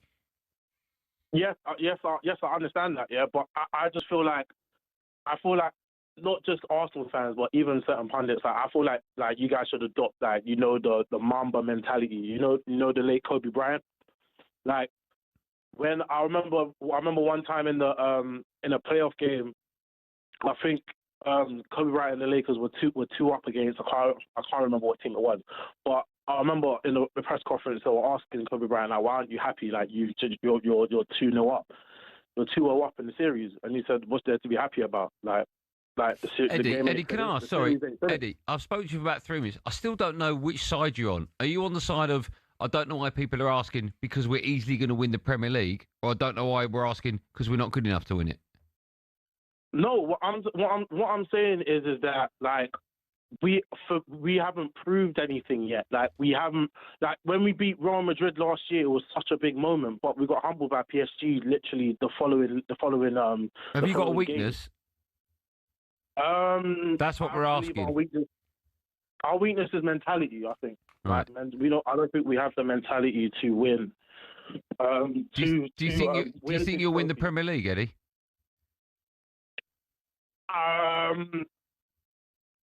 If I'm not going to say yes, I'm not going to say. All I'm going to say is if we don't win the league, that it's a travesty because Liverpool are capitulating before our eyes, and literally Man City or Haaland FC. So I think it's the biggest chance for us to win it. Will we win it? It depends on the mentality of the players and the manager. And I think the mentality of the players, like in the past few years, have shown that they will bottle when times get tough. So for me, it's like I'm not excited about. Yeah, we're top of the league. That's great. We're 8 games in.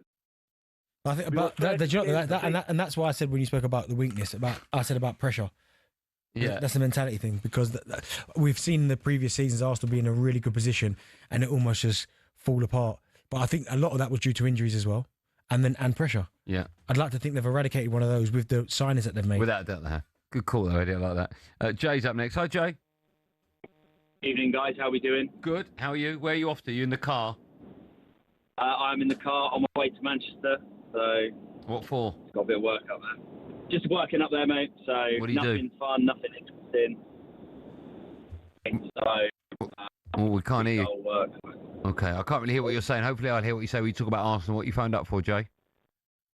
So, oh no. Yeah.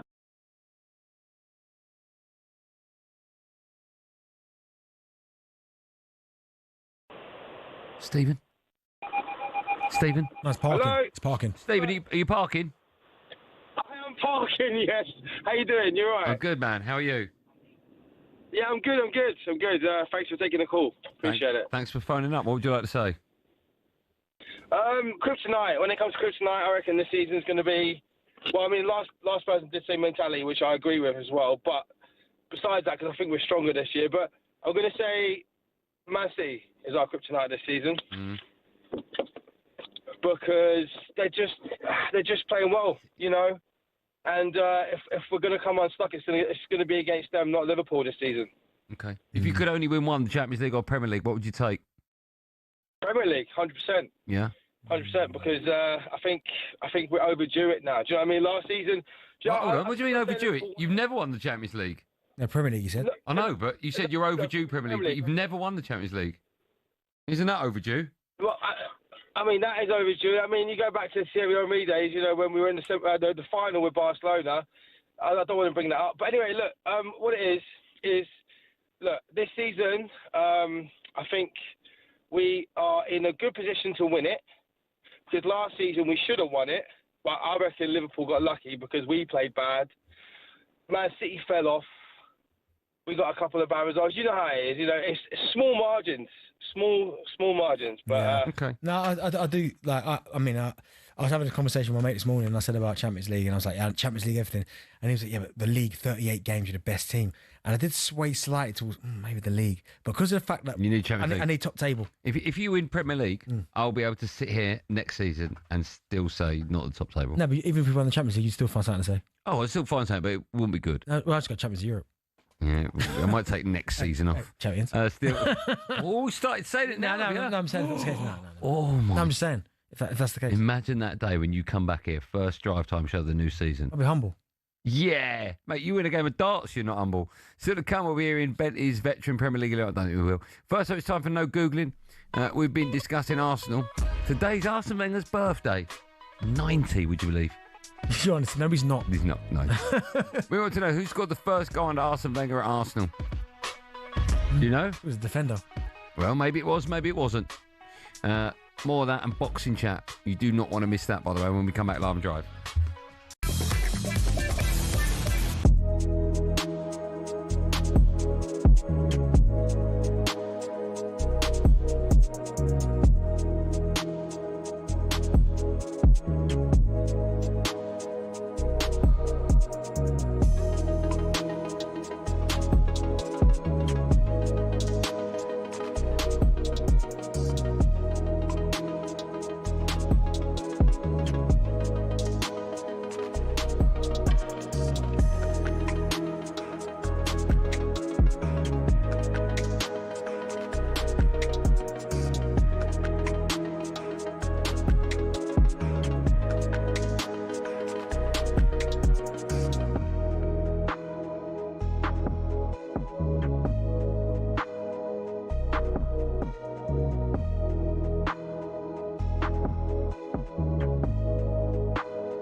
Dyche is back in the house at his first presser at Nottingham Forest. He admits he takes great pride in becoming the club's manager, having come through Forest's youth ranks in the late 80s in the days of Brian Clough. You know, you're thinking you just want to put the shirt on, and then to round the circle and be here as manager is something quite big for me. Forest host Porto live on talkSPORT tomorrow night. Now, not since 2014 have Liverpool been this rubbish on paper anyway. That was the last time they suffered 4 defeats on the bounce. But will it be 5 after tonight? Liverpool head to Frankfurt in the Champions League tonight, and Danny Murphy's given this diagnosis. I think it's fair to say a lot of the new signings haven't coped very well. That's fair. I think a lot of the top players from last season who are still there aren't at the same level they were last season, which isn't a good mix. That game is live on talkSPORT with build-up from 7 p.m. Meanwhile, Spurs are visiting Monaco live on talkSPORT too. They're fresh off the back of that Villa defeat at the weekend. Not quite the finished article yet then, and club legend Glenn Hoddle thinks he's hit on the missing ingredient. I think they're missing Solanke because not only that, in the build-up play, I think he holds it up well. He's prepared to go in behind if there is space behind, but also he is got a good mover in the penalty area when crosses are coming in. So, yeah, I think we've missed him a hell of a lot. We really have. Head to talksport.com for all your latest.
Sit down. Driver talkSPORT, me, Andy Goldstein Darren Bent, alongside the answer to the no Googling question. I might have the worst clue ever. All right, but if you get it, it means it's the greatest clue ever. All right. Who scored the first goal for Arsene Wenger in Arsene Wenger's, well, when he became Arsenal manager? Arsenal manager. Clues, you ready? It's after this. Old MacDonald had a farm. E-I-E-I-O. Write that down. That's his first name. E-I-E-I. Without the O. E-I-E-I. Right? And the last bit is we're going to talk about a sport in a second. What sport? Boxing. No. I'm going to have a big old... Bare knuckle. No. Fight. Right. That's his surname. Ian Wright. Yeah. E-I-E-I. E-I-E-I fight. Still to come, we'll be asking if Arnie Slot could start coming under a bit of pressure at Liverpool. But now, as we mentioned earlier, there's a little bit of a feud brewing in the boxing world because earlier this week we were joined by former world champion Paulie Malignaggi following his bare-knuckle win against Tyler Goodjohn. Now, after that fight, Tyler took to his Instagram to respond to some comments which had been made by our very own Spencer Oliver here on talkSPORT. Have a listen. He speaks from a perspective of someone who's trying to please all the promoters, the managers, all the money men. I really don't feel like he speaks for the fighters, the people who need a voice. And what really annoyed me today is that he referred to me as being a Southern area level professional. Spencer, you know better than that. You know me. I was an English champion. So on the back of that, Spencer Oliver joined H&J earlier on today and responded to Tyler. Have a listen. I get a lot of respect for the honesty. You know, where a lot of people, you know, in my job maybe are not as honest. You know, maybe they don't say what they see. I actually do, and I think some of the fighters do respect that. I've said nothing bad about Tyler Goodjohn, by the way. You know, all right, admittedly, I got it wrong and said that he was Southern Area champion. Oh, sorry about that. You was English champion. My apologies for that. But yeah, demanding an apology. Please, come on. Well, I'm delighted to say that former BKB World Featherweight Champion Tyler Goodjohn joins us now, I think live from hospital, actually. Tyler, hello, good afternoon to you. I'm good. How are you, Andy? Yeah, live from Adam Brooks Hospital here in Cambridge. Okay, well, listen, first things first, how are you? We'll get to the Spencer stuff in a moment, but you're obviously in hospital to get, I'm guessing, lots medded, including your hand and your thumb. How are you? Where are we at the moment, Tyler? Yeah, so, like, you know, facially, I've looked a hell of a lot worse. My hands, so I've shattered my thumb in a lot of places, so I'm looking at perhaps having to get a plate put in my thumb, but look, this is the price we pay for the sport we do. But yeah, no, I'm in good spirits. Obviously, very frustrated with what Spencer said, and to be honest, with a lot of the media outlets. I mean, there was two in that fight, and all I hear is Paulie Malignaggi, Boxing King Media. All these people haven't given me any respect. And just to answer that, what Spencer just said there, going, oh, sorry, it's people like him. That's the reason why I'm not bigger. My name's not bigger, because when they give me the chance, they don't give me the chance. They downplay me. They say them at Southern Area level. I'm very, very disappointed. Spencer, you're a tit, mate. Okay, so we have to be careful, because obviously there are kids listening to this. We're on the sort of school pickup run, so we have to be a little bit careful with their language. And also, you have to understand that Spencer's our mate and he's a colleague of ours, so it's difficult for us to not allow any. It's not difficult. It's very no. But what? Give respect where it's due. Okay. There was two people that fought Saturday. I know. Right? Yeah. And there were none of my name got mentioned probably once, and one of it was saying that I was at Southern Area level. Get it right, bro. Okay, but what Right, yeah. I hear what you're saying, but what I think you have to understand, Tyler, is at the moment the world and the sport of BKB isn't as big as other fight sports, i.e. UFC or even boxing. I was a professional boxer, like Spencer knows. Hold on. Do your research. Yeah, hold on. Let me have my say, and then you can have yours. I think you have to understand that with regards to contact sports and fight sports, that bare knuckle boxing is lower on the list than, say, UFC or boxing. And so the reason they bring in people like Paulie Malignaggi and also James DeGale is to make it more appealing and more people hear about it and talk about it. And without people like Paulie Malignaggi and James DeGale going into the sport, then possibly the world of BKB doesn't get anywhere near the amount of publicity that it would do. Hold on. So what I'm saying is, whilst people in your industry give you full respect and understand just how difficult it is and how tough it is to get to the very, very top and to become world featherweight champion, you have to understand that other people that aren't necessarily au fait with the sport don't necessarily know yet who you are, and they tune in because of people like James DeGale and Paulie Malignaggi. That's all I'm saying. So can I answer that then? So my answer to that is, well, why can't you bring up my professional boxing career in the right way, get what I won in the right way? Because I fought on Sky Sports numerous times. I fought British champions, Commonwealth champions. So for Spencer, thank you very much. For Spencer to then go and say that I was at Southern Area level, Spencer, mate, wobble your head, brother. No, I listen, I understand that, and we're big advocates of bare knuckle boxing. We had the whole fight night live on talkSPORT the weekend. But all I'll say is, if he got that wrong, he just made a mistake, right? I mean, you could get it right. I'm not asking for a lot. My name wasn't brought up at all in any of that. Like, just talking about Paulie. Look, Paulie had a great fight, boxed brilliantly, but there was two. It takes two to tango. I get that. My name up, and when you do bring my name up, get my titles right. Don't say I'm at Southern Area level and then laugh about it like a little kid. Spencer, you complete tit. Okay. Tyler, do you think if you'd have won the fight, it'd have been different? Look, the way I look at it, I've watched the fight back. I thought it was very close. It depends what you look at, obviously. You know, Malignaggi was very fluid, doing lots of combination, pitter-patter type, like the pitter-patter type punches. I was landing the bigger shots. I don't think you could really, it could have gone either way. It was a great fight, a lot of great technique, boxing on show. I don't know why people, such an opinion on it. I don't think it would change anything. No, I wasn't going to win that fight. If it went to points, I was going to lose. It was the Paulie Malignaggi show, as I've always said. Tyler, let me ask you, Tyler, if the connection we're getting isn't great, if you can stay in one place, that'd be better.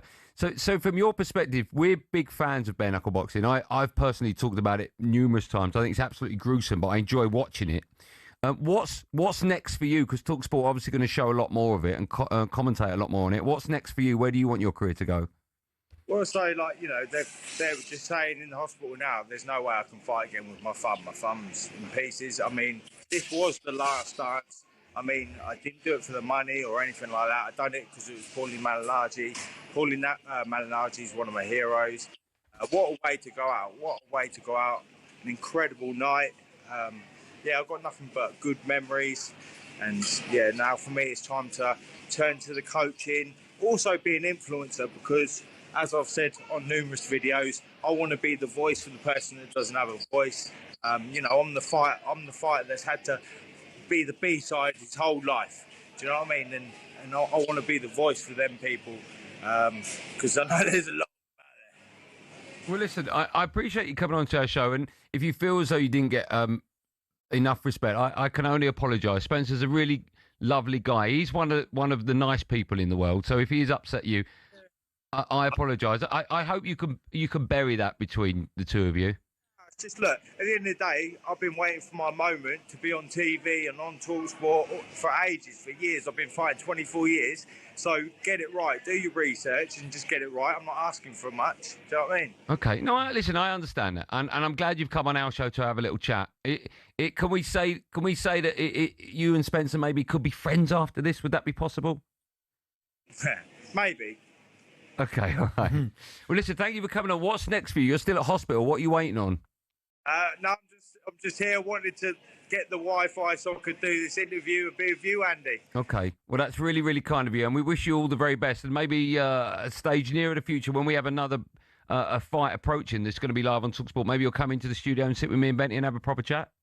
Yeah, thank you very much. Okay. I appreciate it. All right, we wish you well. Thanks for coming on, Tyler. Bye. Thanks, man. There you go, Tyler Goodjohn.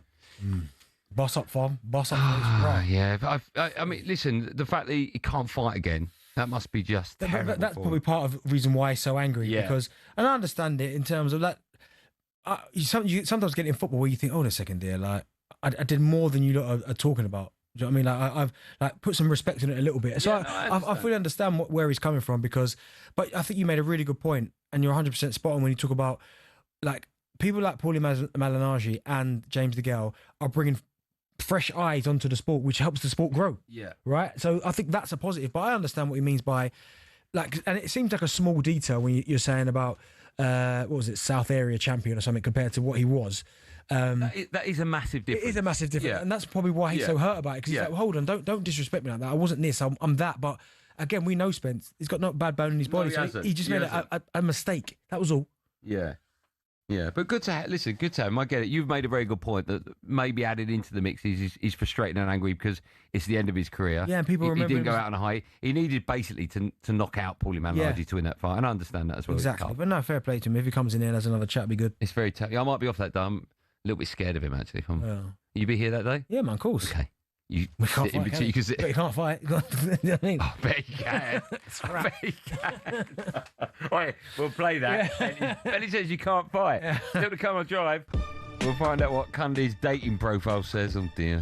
Good-looking, fun, likes wine. That sounds about right. We'll also bring the latest edition of Drive's office debate. You don't want to miss that. Sunday, Monday, happy days. There's a little clue there. And we'll be joined by Adrian Durham ahead of another massive night in the Champions League. I love a sausage. So do I. All that and loads more coming up in the last hour of tonight's Champions League Drive with me, Andy Goldstein and Darren Bent.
Well, listen to Drive on talkSPORT, myself, Darren Bent, and Andy Goldstein.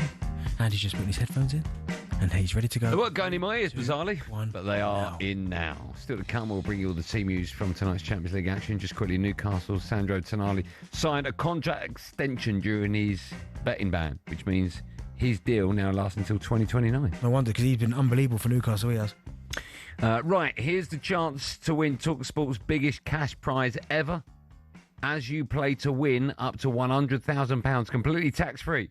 Plus, you get to visit talkSPORT Towers on Thursday, the 13th of November, to play for that incredible cash prize. Written so badly. Here's how to enter. 18 plus UK excluding Northern Ireland. For a chance to win, text the word cash to 83338 and you're in the draw. Text costs £2 plus one standard network rate message. You must have the bill payer's permission, or you can enter for free by calling 0330 880 3338.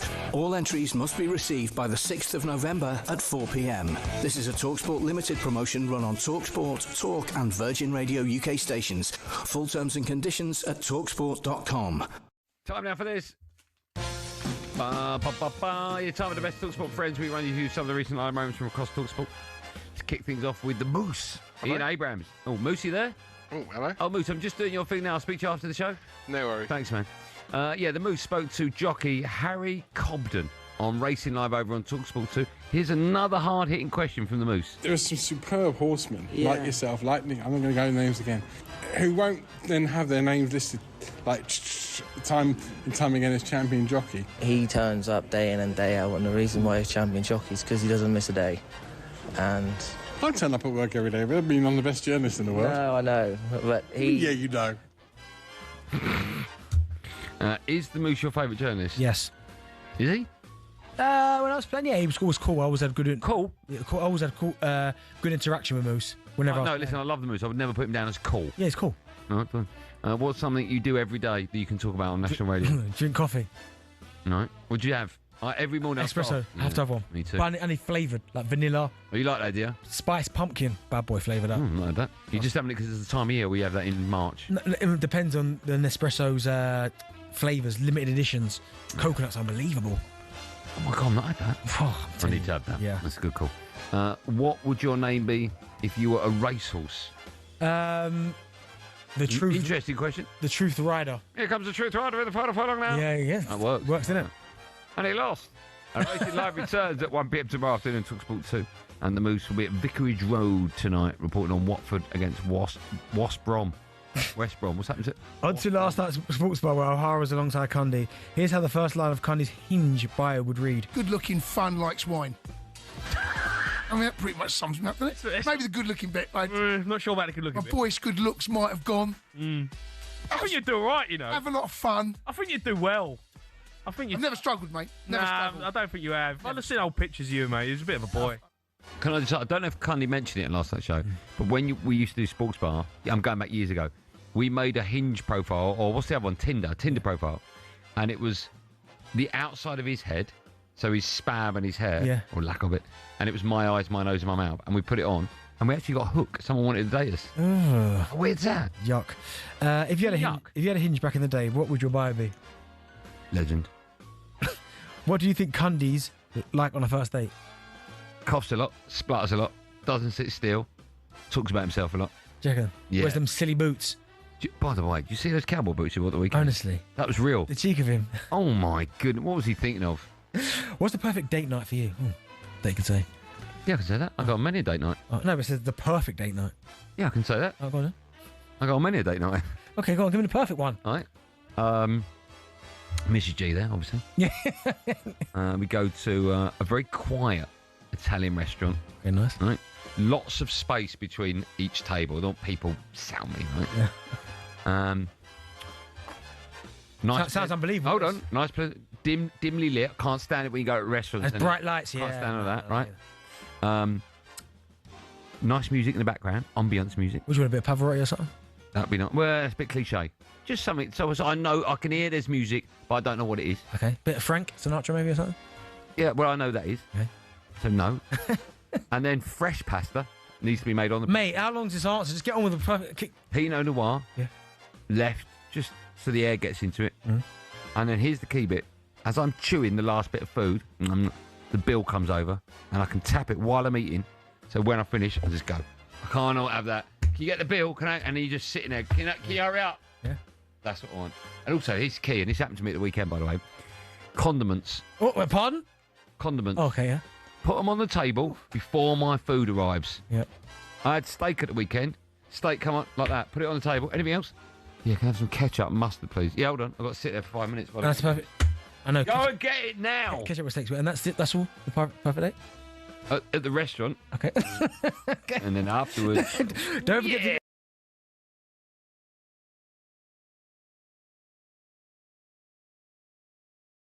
League action. Blimey.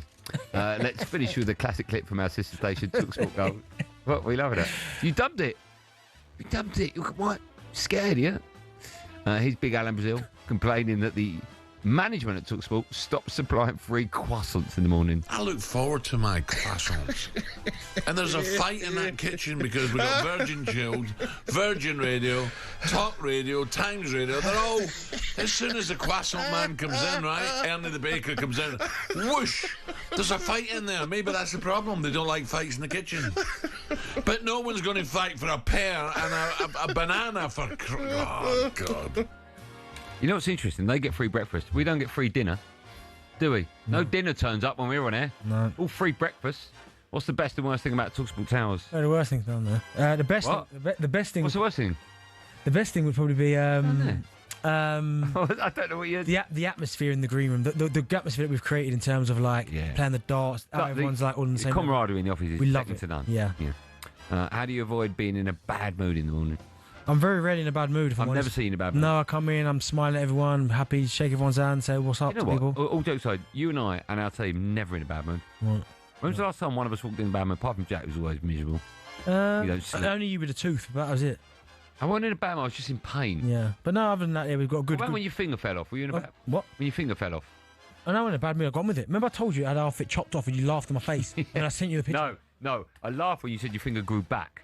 Well, it has obviously. Look. I don't know how your fingers grow Well, back. because you've seen the picture I sent you. Where it's chopped off. Yeah, it was chopped off, and now it's growing back. I don't know how that's happened. What's your ultimate breakfast? Oh, so I like a nice fry up. No, do you know what it would be? A stack of pancakes, but I need American stack pancakes. Oh, we're going to America in a few weeks. Maybe 12. What? Thick, like IHOP. Have you been to IHOP? No. Oh my goodness. 12 pancakes? Yeah. Maple syrup all over it. And then, but I need the maple syrup out the glass jar. Not the plastic one, glass jar. Yeah. And then a bit of a streaky bacon on the side. Okay. That's nice. You're as specific as I am for my hot take. I'll do the rest of the read. Of course, you can find out. Make sure you download 21 Minutes to Go, the unfiltered, sweary podcast, Jason Cundy and I, wherever you get your podcast from. Here we go. What is it this week? Unbelievable this week, is it again? This week's the best one, award-winning. No, it is. No, seriously. You said that every week. Have you listened to it yet? No, because the last advert for 21 minutes ago was the most appalling sound clip. I don't choose them. Right. What was it about? It was animal noises, wasn't it? Don't know your attitude. The last hour of our show, we're building up to more live football. Liverpool in action. Imagine if Liverpool lost again tonight. That would be terrible. Spurs in action as well. Team news for you coming up in the last hour of Drive Time on talkSPORT with Andy Goldstein. That's it. That's all you need to know.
Sean Dyche is back in the house at his first presser at Nottingham Forest. He admits he takes great pride in becoming the club's manager, having come through Forest's youth ranks in the late 80s in the days of Brian Clough. You know, you're walking down the river with Del Boy running past you and the voice of Brian Clough in earshot, let's say, and all the legends that played at that time, and there were some top players, and you know, you're thinking you just want to put the shirt on, and then to round the circle and be here as manager is something quite big for me.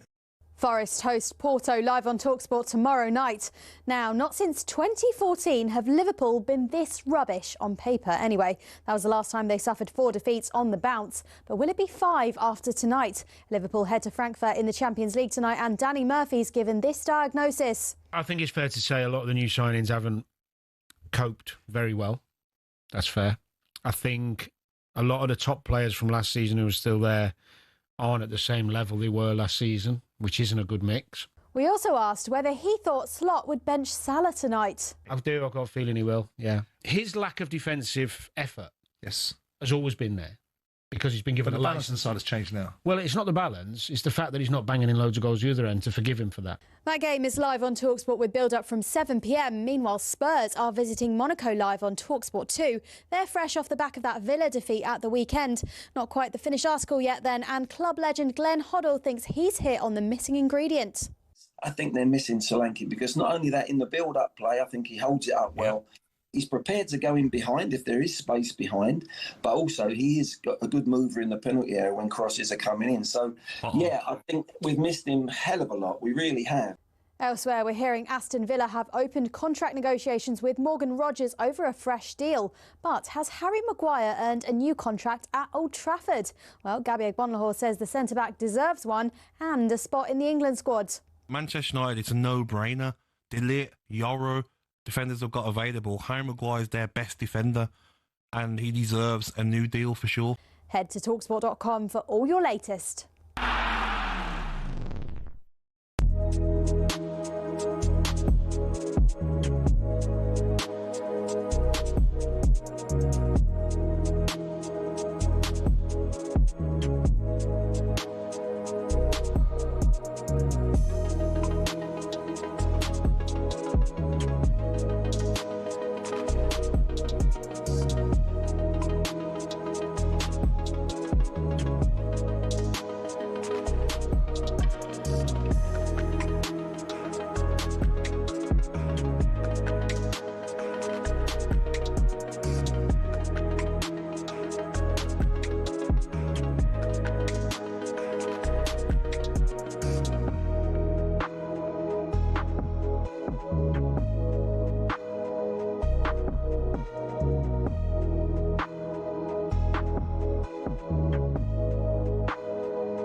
Hour number 2 down the drive, here we go. No, that's not what I say anymore. I've totally changed my tune.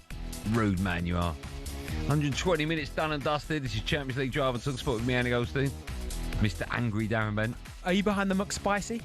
Sometimes. Hey, bad boy burger that was.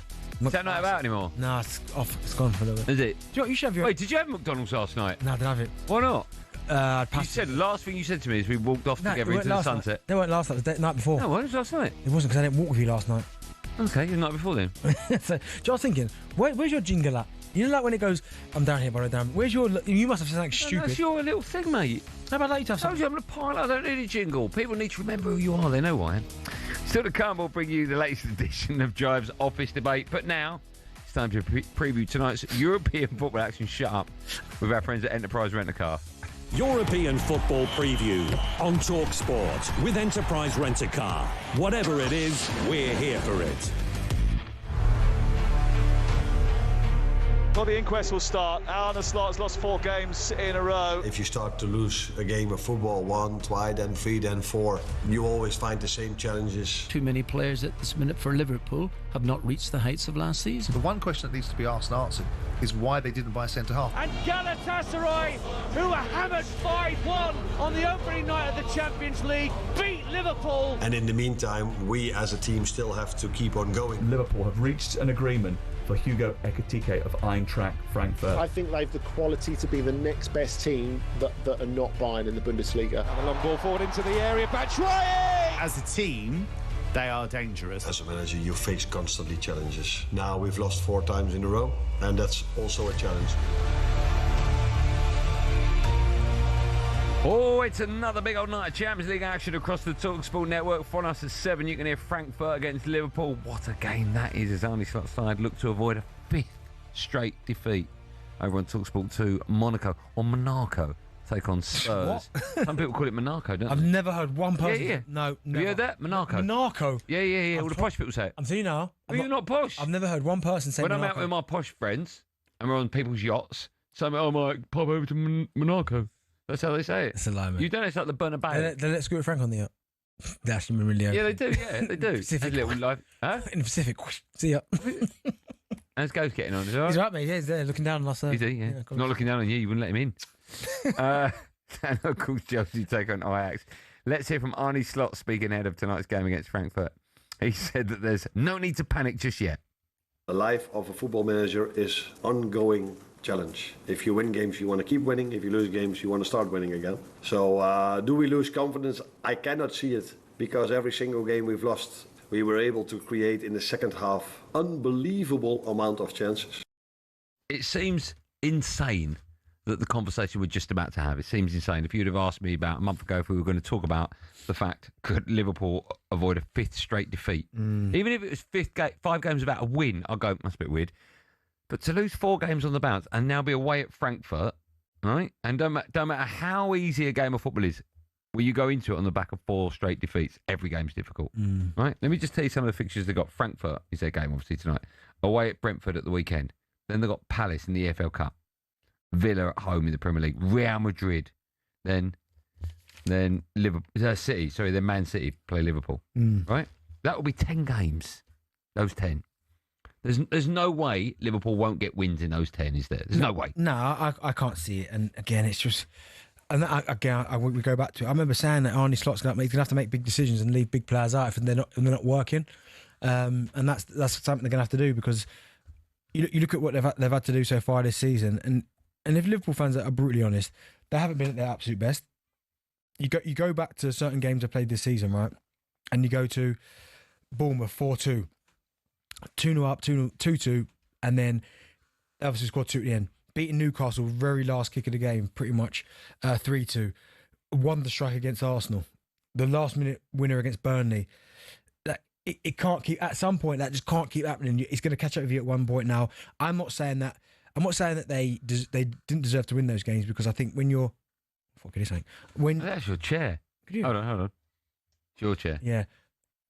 It's very sat on a little cat, isn't it? Yeah. When you're as good as they are, you earn your luck. So I don't think everything's just luck. I think you earn your luck by keep pressing, keep pushing, and eventually that's the sign of champions, right? You keep going to the very end and you ultimately end up getting the win. But this run, I mean, the Palace 2-1 could have been worse. The way that Mateta was bullying it is the chair, isn't it? Why has that just started? I don't know. So yeah, you got the Palace one, which could have been worse. Galatasaray, they're okay. Chelsea. I think the performance at the weekend against Man United was the one where I went, okay, because they could have scored goals, but Man United, we all said this is one of the Man United's worst runs in I don't know how long, one of the worst teams, and they all seem to show up in this fixture. But 4 defeats on the bounce, I don't think they're as bad as that. But just like I don't think at the start of the season when they were winning all these games, they're as good as that. I think they're somewhere in the middle. Let me ask you a crazy question, right? If 4 becomes 5, they lose tonight. Yep. Is there a number where Arne Slot gets to where he loses and they think about getting rid of him? I know this won't happen. I know that. I'm just curious as to your answer. Let's just say they lose against Frankfurt, they lose against Brentford, they lose against Palace, they lose against Villa, they lose against Real Madrid, and then they lose against... We'll just say they lose the next 10 games. Just say that. Or 10, not the next. It'll be the next. I don't know, because I just don't think Liverpool operate like that. I don't think... I just think over the years, Liverpool have never... I know they've never really been in crisis for a long time, have they? I mean, Jurgen Klopp came in, and it's kind of hard to... Oh, they were in crisis 30 years. No, but in recent times, I just don't see them operating like that. I don't think they've ever operated. No, they're just chopping managers left, right, centre. Hodgson, did he go? Yeah, but he was there for a little. He was still there for a bit when he was. Okay. So, I think Slot will have a bit of time. I think they'll allow him to. I agree with you. I just wanted to ask that because football's nuts at the moment. And they also, but Liverpool don't operate that. I just don't think they don't. You're right. They don't do that. And eventually, it might go on. But even if they finish in the top 4, I still think it'd be their next season. Like they would have to dramatically. They'd have to have Man United or Spurs last year, but 4th from bottom and that. Then they might go. Hold on. You laughed at me on last season's show, when I was saying we don't know what kind of manager Slot is yet. Mm-hmm. And then he won the league. Yeah, and I said it then, and I said we don't know until he starts making changes and bringing his own players in and players leave. We don't know, right? We don't know about now. All of a sudden, he's got rid of his right back. His left back's not first choice anymore. He's changed them. But you got to think though. You got to think that some of the decisions are his, and some of them are not. So the Trent one's not his decision. He lost it. He would have liked to have kept him. That's irrelevant. What I am saying is when he's got to make decisions to replace players, then we'll find out how good a manager is. It's going to take him a little bit of time. Yeah, it's going to take him. What do you do with Salah tonight? I'm playing him every game, regardless. You ever drop him? If he goes at some point, you might have to. But there's certainly after only 8 games into the season, there's no way I'm dropping him. Let's just say he has another Man United game tonight. Yeah, you dropping him? No. Okay, let's say against Brentford. I'm not dropping him until. Is he undroppable? It's not that he's undroppable, but he's one of those players where, as a manager, it must be a little bit frustrating because you might look at the situation and go, "Do you know what? He's really not playing that well, and he needs to do a bit more." But I think with someone like Salah, he's only 1 goal or 1 game away from then going bang 10 games in a row, goal, assist, goal. Do you think Messi was ever dropped in his career? No, never. Neither was Ronaldo. Ronaldo never dropped. I think for Man United we dropped when he came back, and then there was I'm never playing for Man United. Yeah, all that. But these are the standards that these guys set, and I understand that every single player should be at some point droppable. But I think that sometimes with Salah, you need someone to drop him for. Like, there's nowhere on the planet I'm dropping him for Frimpong to put Frimpong up there. It's nothing. No, I agree with you. Like, Salah just carries too much of a goal threat. I agree with you. What do you do with the problem for having too many good players up front? Who do you put down the middle? That's where Arne Slot's got to make big decisions. Like, if I'm looking at the Liverpool team right now, and from what I've seen at the weekend, and I'm going into tonight's game, I'm going, right, first and foremost, I'm starting Ekitike out front. You are? Yep. Isak on the bench. And we love Isak, right? I agree with you. But Ekitike has been brilliant. I'm playing Salah on the right, and I'm playing Gakpo on the left, because I thought he looked quite sharp. The middle of the park, I'm probably going to mix up a little bit. I think I'm starting Wirtz. You are now? Yeah, I'm trying to build that chemistry between him and Ekitike, and I thought he looked really good, Wirtz, when he came on against United. Okay. Everything he did was positive. And then it's what you do behind him. I love Szoboszlai and I love Gravenberch. I like McAllister. But if I'm picking 2 out of them 3, I'm going Szoboszlai and Gravenberch. They're the ones I would go for. McAllister, okay. But, I mean, I'm not leaving them out, but with all finishes and stuff. But that's what the team I'm starting with. Yeah. But Ekitike is definitely one. And that's a big decision to leave out Isak. Yeah. But Ekitike just looked more comfortable wearing the shirt. The game's live on talkSPORT tonight. How do you see that going? Frankfurt against Liverpool, Bentley. We're taking calls in just a moment on that. Liverpool win that. 3-1. Okay. That was a look at tonight's European action with our friends at Enterprise Rent-A-Car. Whatever it is, they're here for it. European football preview on talkSPORT with Enterprise Rent-A-Car. Here for it. Book now at enterprise.co.uk. I know Liverpool fans want to have their say on all of the above, so we'll take your calls in just a moment. Is Arne Slot under pressure at Liverpool? There were some fans, I take it with a pinch of salt, there were some fans phoning up the sports bar going, get Slot out, that's enough, which is nuts, right? Because there's no doubt he's a very good manager, but we're going to find out how good this season, I think. So Liverpool fans, you can find out and have your say. Big night for your team and for your manager. 03717 223344. Liverpool chat right after this.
Is it Billy Ocean?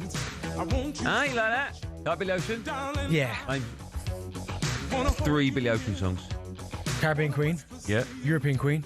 It's the same song. No, it's not. But, yes, it is. I know, but she changed the lyrics. No. Caribbean Queen. What's this one? No idea. I like Billy Ocean, but I'm not a big Billy Ocean fan. I know, that was like... Who sang... Was it Lionel Richie? Nothing Really Hurts About You. What? Nothing Really Hurts Without You. That wasn't him, was it? Love Really Hurts Without... That one. Love Really Hurts Without You. That was that him? You don't. And it's... All right, Jack, I get it, Jack. Thanks for the help, though. Jack, I told you, stop talking to Darren when he's on air. Could you name 3 Billy Ocean? I like Billy, but I wouldn't say I'm Get out of my car. Get into my dreams. That one. What's the car called? It's called Get Into My Car. Get Into My Car. That ain't... Or Get Out of My Dream. I think it's called Get Out of My Dreams. Yeah. It's either called Get Out or Get In. Just go away. Yeah, I like Billy, but... What? I prefer... There's others I prefer. Oh, okay, blimey. Barry. Bit of Barry. Anti-Ocean, are you? Barry White. Oh, must be. Name 5 Barry White songs. Oh. Okay, Baby's Home. Right. Practice What You Preach. Yeah, I mean, you could be making The icon is Love. Yeah. What's this? Can't Get Enough of Your Love, Babe. Yeah. And I'll go with... Last one. Hold on. What's his famous one? Well, that was what Practice What No. My first, my last, That my one. everything. That's a big one, yeah. Well done. Just quickly, the NBA has returned. Yes. Oh, I see. It's returned. They had a break today. talkSPORT can get you in the mood with live basketball on our YouTube channel this evening. Hold on. We're not NBA rights, are we? Why are we not getting tickets for this? The London Lions have their 4th game of the Euro Cup season. Okay, so it's not NBA then. No. We tip off at 7:30. What was that? Is that like kick-off? They call it tip-off today. I didn't know that. Yeah, tip-off, yeah. Do you know that? Yeah, of course, tip-off. Fingers. Yeah, of course, me. Do you know what? Hold on. There's more of a read. You can get behind them as they're the only British side in the competition. They're building something special at the Copper Box Arena. Oh, I like this. A venue that's attracted big names, such as Tottenham's Mohamed Kudus, Fulham's Alex Iwobi, and presenter Maya Jama. This is very exciting. That's the London Lions in the Euro Cup action. It's live on the talkSPORT YouTube channel tonight at 7:30. Okay. Why don't we not do a show from there? That'd be great, wouldn't it? Do you know what? Basketball. By the way, sorry, can I just say, sorry, Joe, I saw a clip of Michael Jordan, and someone said, when was the last time you threw a ball at a basket? I can't remember the end, but basically it was a long time ago. Right, hold on, let me write that one down, because that was probably the worst. Don't have this, get me out of it, Jack. No, the biggest cities in football on talkSPORT with the BYD Dolphin Surf. Why just drive the city when you can surf it? Find out more at byd.com. Absolutely not. I need to write that one down. Michael Jordan. Yeah. I saw a clip of Michael Jordan, and they said, "When's the last time you threw a ball at a hoop?" And he said ages. And I forgot the end of the story. No, he said ages ago. And that's it. That's all I got for you. To the point. that was it. Nothing else. Right, people have paid for this. All right, we've got to give it some. You ready? Brilliant. Time now to take a look at the biggest cities in football with the BYD Dolphin Surf. Now, as they are in action live on talkSPORT tonight, we thought we would focus on the city of Liverpool, where there are, of course, 2 massive clubs in Liverpool and Everton. Liverpool have won a total of 52 major honours, including 20 league titles, 19 and a half, and 6 European Cups. Meanwhile, Everton have won 15 major trophies, including 9 league titles and 5 FA Cups. Benny, I'll start with Everton. They've had a good start to the season. They're on course nowhere near Liverpool's level, but it's good that the gap is closing slightly. I think that's fair, isn't it? And by that I mean Everton of recent years, the best they can hope for at the beginning of the season. Fans going, I hope we don't go down. But now it's like, mid-table, things are moving on. They are moving on. Yeah, slightly. You'd have to say probably they have got slightly better. I think that the recruitment this season has been very, very good. They've brought in some really good players. They've got now a really solid foundation in terms of the manager who knows exactly what it takes in this division to do well. So, yeah, you could say maybe, and with Liverpool being where they are at the minute currently, which is trying to figure things out, maybe the gap is slightly closing. But they're still a million miles apart. And I mean a million miles apart because every single season, Liverpool's aim, I'm guessing, is to win everything. When you're a club like Liverpool, is to win League, Champions League, 2 domestic cups. Everton's right now would probably be, as you said there, or if we can finish mid-table, what a season we've had there. Slowly, right? Slowly, yeah. You got to build it, baby steps. It is baby steps, right? But Everton fans, we had obviously Belly on last week, but I'd like to know the fact that, because we say Liverpool, about the gap between the 2 clubs. We've just said there, Liverpool go into every season, we have to win everything. Yeah. When's the last time Everton thought that? our It would rate. have been the 80s. That's my point. So it's miles apart. Yeah. We have to win everything. We're in position to win everything. But I think now, at least now when these two play each other, it's a little bit more competitive because I think Everton have got players now that can manipulate the ball and create opportunities. I still think they need a striker. I think Tino Barry and I think Beto. I'm not sure they're good enough. When he got there, Moyes, Beto all of a sudden had this little smashing goals in. Yeah, and then it's obviously just dried up. Yeah, I've seen him score a couple this year, and that was the nice little header against Wolves, and I think he scored in the cup. But yeah, they're still miles behind Liverpool. But then I think Everton fans would accept that. They'd accept that they're miles behind. But as long as they keep improving, and eventually, because there's no reason why in a few years' time they can't be doing what Palace are doing. Or, do you know what I mean? Pushing up to under David Moyes, they're always up there pushing. Where do you think the rivalry ranks amongst the best in England, Liverpool and Everton? Do you know what? It's a difficult one, that, because knowing some Scousers like I do, even though they support different teams, they're very much together. It almost feels a little bit like Scousers versus everyone else. Do you know what I mean? Yeah. So even when I speak to it's not like Liverpool. Sorry, it's not like Spurs Arsenal. No, you'll very rarely have a house where two of them are Arsenal fans and two of them are Spurs fans. No. But you get that. You do get in house. Those two support Liverpool, those two are Everton. Maybe because they've certainly up in Liverpool, they've been through so much together that's why, there's a rivalry there. But I do think when it comes down to it, they are very much together. So again, these are the ones I'm not speaking as a. That hatred doesn't exist, does it? It probably does, but I can only speak for the people that I know. But it's still a rivalry. But if you're putting all the derbies on TV at the same time in the Premier League, Liverpool would probably be. It wouldn't be top. No, I don't think so. No. So are we going rivalry or are we going derby? I think we're going rivalry. Right? Spurs Chelsea's the one. Spurs Chelsea. I mean, it's always games. Yeah. Sorry, it's always goals. Yep. I'd say Man United Liverpool's bigger than Liverpool Everton. Yeah, it's huge. It's huge. I'd say Man United Man City's bigger. Yeah, you got Arsenal Tottenham. Arsenal Tottenham. Yep. Arsenal Chelsea.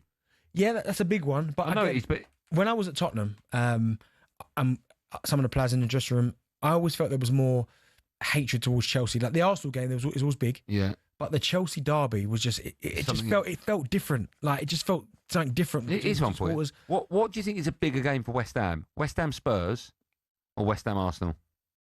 What's a big game for who? West Ham. Oh, West Ham Spurs. Do you think so? Yeah, they hate Spurs, man. Oh, okay. And they probably hate Arsenal too. Yeah, of course they do. But I think Spurs is the one. Yeah. West Ham, they can't stand them. Okay. I enjoyed that. That was a look at the biggest cities in football thanks to the BYD Dolphin Surf. The biggest cities in football on talkSPORT with the BYD Dolphin Surf. Charge your life with the tech you'd expect from a BYD. Find out more at byd.com. The girls are Oh, no, it's wrong. It's PYT, isn't it? I'm in love here. That one. PYT, that one. Yeah, PYT, yeah. Still to come, we'll bring you all the team news for tonight's games in the Champions League. Lots of them. Who you not got? Week off, mate. First, it's time for no Googling. We'll have it next year, Champions League. Don't worry about that, my friend. We want to know which players played under the most England managers. Oh, that's a great question. Which player has played under the most England... obviously, it's not Darren Bent. He didn't play enough times for England. I played another 3, I think. Did you? Yeah. Sven, Capello, Steve. Well, ain't that. It's a lot more than that, actually. The answer to that, boys, coming up in the last 30 minutes of drive after this.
Goodjohn Dyche is back in the house at his first presser at Nottingham Forest. He admits he takes great pride in becoming the club's manager, having come through Forest's youth ranks in the late 80s in the days of Brian Clough.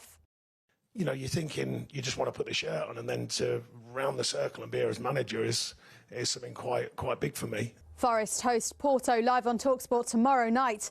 Now, not since 2014 have Liverpool been this rubbish, on paper anyway. That was the last time they suffered 4 defeats on the bounce. But will it be 5 after tonight? Liverpool head to Frankfurt in the Champions League tonight, and Danny Murphy's given this diagnosis. I think it's fair to say a lot of the new signings haven't coped very well. That's fair. I think a lot of the top players from last season who are still there aren't at the same level they were last season, which isn't a good mix. That game is live on talkSPORT with build-up from 7 p.m. Meanwhile, Spurs are visiting Monaco live on talkSPORT 2. They're fresh off the back of that Villa defeat at the weekend. Not quite the finished article yet then, and club legend Glenn Hoddle thinks he's hit on the missing ingredient. I think they're missing Solanke because not only that, in the build-up play, I think he holds it up well. He's prepared to go in behind if there is space behind, but also he is got a good mover in the penalty area when crosses are coming in. So, yeah, I think we've missed him hell of a lot. We really have. Head to talksport.com for all your latest.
Driver talkSPORT, me, Andy Goldstein, thingamajig over there. For the break, ask a question: which players played under the most England managers?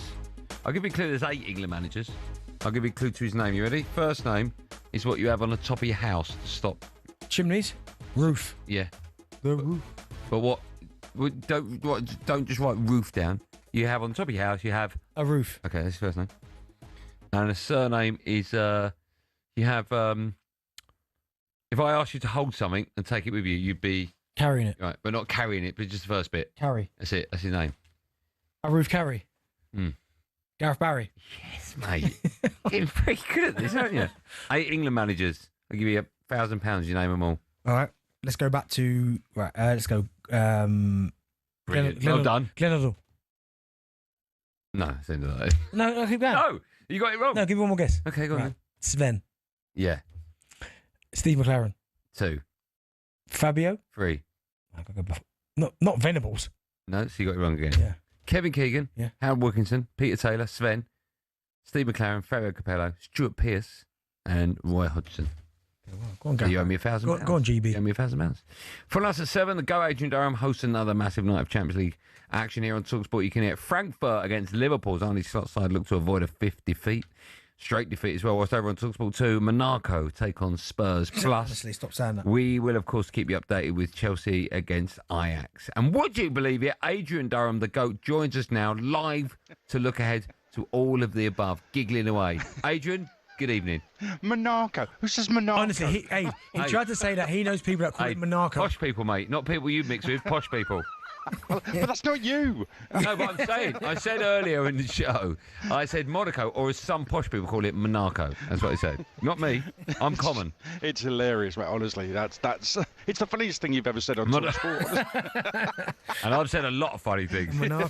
Monaco. Listen, we'll start with Liverpool. No, it doesn't work. Liverpool's game. It's live on talkSPORT. This is just massive, isn't it? It shouldn't be a massive game at this stage of the season for a side like Liverpool. But it's just the unthinkable, isn't it? 5 defeats on the Palisade. It's weird. It's the first time in 11 years they've lost 4 in a row. And I think Arne Slot's losing the plot a little bit. I think he actually made a big point of saying that the reason why they lost to Man United was because they didn't take chances. And they have created a lot of chances. In the 4 defeats, they've had 67 efforts at goal, 16 on target. They've scored only 3 goals in those 4 defeats. So they've got some expensive strikers, Ekitike, Salah. They've got some good goal scorers, but they're not scoring goals. That's their biggest problem right now, and it's a head scratcher. What can a coach do about that, Benty? If you're not scoring goals, but you are those 3 players, there's nothing that Arne Slot can do. Finishing practice in training? No, you're right. There's nothing you can do, and you've got to back those players, and I think he does, and I think I'm the same. That these players will turn it around. I think Salah will come good. I've liked Ekitike, and I said it earlier, Ray, I think Arne Slot at some point, rather than trying to appease everyone, is going to have to make some difficult decisions. And if that means leaving out Isak, who cost over 120 million, for Ekitike, who's looked better, then I think that's what he's going to have to do. Well, it's made for Ekitike. They signed from Frankfurt in the summer. He was in the Bundesliga team of the season. He'll go back with a point to prove, fired up. He was brilliant for them. And I've actually liked the look of him for Liverpool, so I'll be amazed. When you get the team news very, very shortly, I'll be amazed if he's not in the starting lineup for Liverpool. Aidan, also, when you look at Frankfurt, 1 win in their last 5, they've not been great of late. Do you think this might be the perfect opportunity for Liverpool to bounce back? Well, they're an incredible side, hard to predict because they score a load of goals. I think there's only Bayern in the Bundesliga have scored more, but they concede loads of goals. I think they're something like 7th or 8th in the table, but they've conceded more goals than anyone else in the Bundesliga. Correct, 18. So it could be an absolute, goal fest tonight if Liverpool do finally work out where the back of the net is. They got battered 5-1 at Atletico Madrid in one of their Champions League games. In the other one, before that, they beat Galatasaray 5-1. So it's so hard to predict, but there will be goals. I cannot believe, given Frankfurt's record this season and the players Liverpool have got, despite them not finding the net recently, can't believe this is going to be 0-0. Just last question, then we'll move on. Do Liverpool need to win it? Is a draw not as bad, but is a draw sort of like, you still have 5 games now without a win? Well, they've won 1, lost 1 so far in the Champions League, and you can't afford to lose too many in the Champions League. No, I mean, it's they should get through, and there's always the safety net of a playoff. But, you want to get the job done. Quick look at Arsenal, absolutely flying right now. It hurts me and you, Andy, to say it, but they are absolutely flying. And I was there last night, and they do look like a well-oiled machine. They are unstoppable. This is Zubimendi, by the way. What a player he is. Serious guy, yeah. Jeez. All right, stop, mate. Make me feel I know, it's hurting. What will the score be tonight, I think Liverpool will come back. They'll win 3-1 tonight. Okay. Let's talk about Monaco. Spurs go there. By the way, do you like the Monaco Grand Prix? I've never been. Is that the one with the tunnel? I just feel like whoever's in front just wins it because it's so narrow. Yeah, it is very narrow. Do you like it, Aid? The Monaco Grand Prix? Yeah. Yes, okay, but I mean, it's a Grand Prix, so no, not really. A good answer. Listen, let's talk about that game for Spurs, because some Spurs fans are a little bit frustrated after that defeat to Villa over the weekend. Is there not pressure on Thomas Frank's side tonight, but they need to put in a bit of a performance, right? Yeah, I think the dust is settling with Thomas Frank. They're unbeaten away. But, yeah, that defeat to Villa was a little bit puzzling. I think they're all puzzled why Papi Sarr isn't starting in midfield as well. A couple of injury problems for them as well. Romero's out, Danso's in. So, yeah, I think that nobody's hammering him at the moment, Thomas Frank. But I think a lot of people thought, oh, yeah, they've got themselves a good one there. They're going to kick on and challenge for this, that and the other. Well, let's wait and see, because there's still a number of the same players there that lost 22 games in the Premier League last season. They've got 4 points from 2 games in the Champions League so far. Monaco drew with Man City. So, listen, I think a point would be decent enough for Spurs this evening. I don't think we're going to be able to judge Thomas Frank on anything from tonight's game. OK, and just a quick word about Chelsea against Ajax. You think they'll clean up? Yeah, absolutely. Very good, mate. Very good. Ajax, listen, they're awful. Honestly, they're 4th in Holland. I mean, if Chelsea don't win this, it'll be Maresca out. Honestly, No, seriously, they are terrible. They lost 4-0 at Marseille, lost 2-0 to Inter.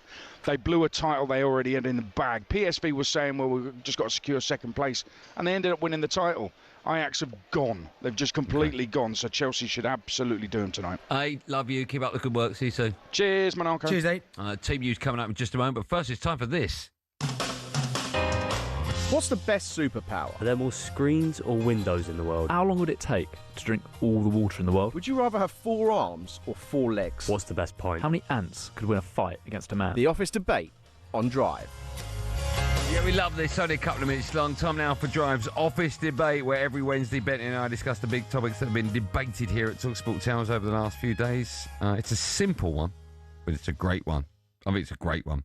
What are the best and worst days of the week, Benny? Best and worst days of the week. This is a great question. For me personally, yeah, best day Saturday. Right, why? Because you've had the week at work, and then Saturday just a chill day, man, relax. Okay. And usually there's a good event on Saturday night, boxing or something, or good games on. So yeah. Worst day, I hate Mondays. Why? I come into this building and feel knackered just for the week from what's happened at the weekend. What, as in you played 42 games of paddle? No, but even that, just with the kids and it's just tiring. Mondays. All right, you're going Saturday's the best. Monday's the worst. Okay. My answer, I think Thursday's the best day. Because Thursday you're knocking on the door the weekend, right? Thursday is on the back of Tuesday and Wednesday, and sometimes Champions League football on Thursday, but Tuesday and Wednesday Champions League football. Week work, but yeah. Right? No, but I'm saying sometimes you have Champions League football on Thursday, right? So Thursday's like... Europa League. Actually, like, no, yeah, right. But lots of football. Right? Also, we're coming up to the weekend. Thursday night usually is team bonding night. We all go out for a cut. You don't usually come. But we go to the pub. So I like Thursday night in the pub, nice social night out.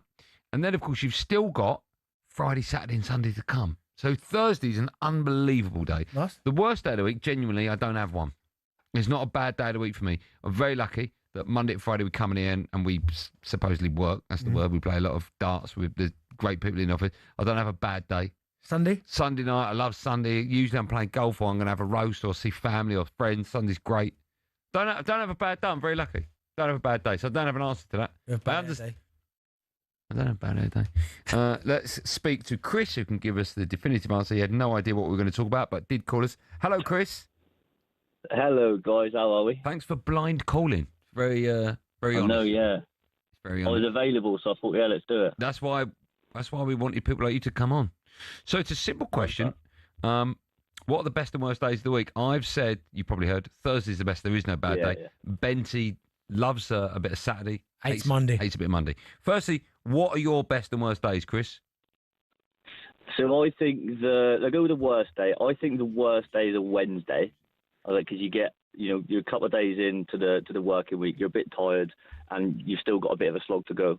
Yeah. And I think Friday's the best day because all week from Monday you're in countdown to the weekend, and Friday's the first day of the weekend. I just feel that when you get to Saturday, you're on countdown to Monday. So Friday's the best day, I think. What about Thursday, the day before the best day? Well, not many people are fortunate enough to be able to go for a beers on a Thursday night with you boys, but I think I would go with Friday, I think. I'll go with Friday. If you were invited to our Thursday beers, would you change your answer? Would it be Thursday? Well, as long as it was in a pub that had a dartboard, so you two can practice for this year's talkSPORT Darts Championship. He's great. What great caller. Maybe. Chris, I like that. Chris, sorry, I don't need to redeem myself. I lost the Jermaine Pennant. Yeah, but he still lost. We both went out first round. It's Benty that had a coach and lost in the first round. No, Chris, we both went out the same stage, first round. Yeah, I don't know whose is more embarrassing, to be honest, but you can't have Dean Saunders win this year, boys. Mark my words, we won't let him, even if we have to break his darts. Chris, you're a superstar. Well done. Thanks for that. So there you go. The answer is the best day of the week is officially Thursday or Friday. Or Saturday. And the worst is Sunday. I think we did it. That was today's Drive's Office Debate. When we come back, team news.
Benny will be pleased.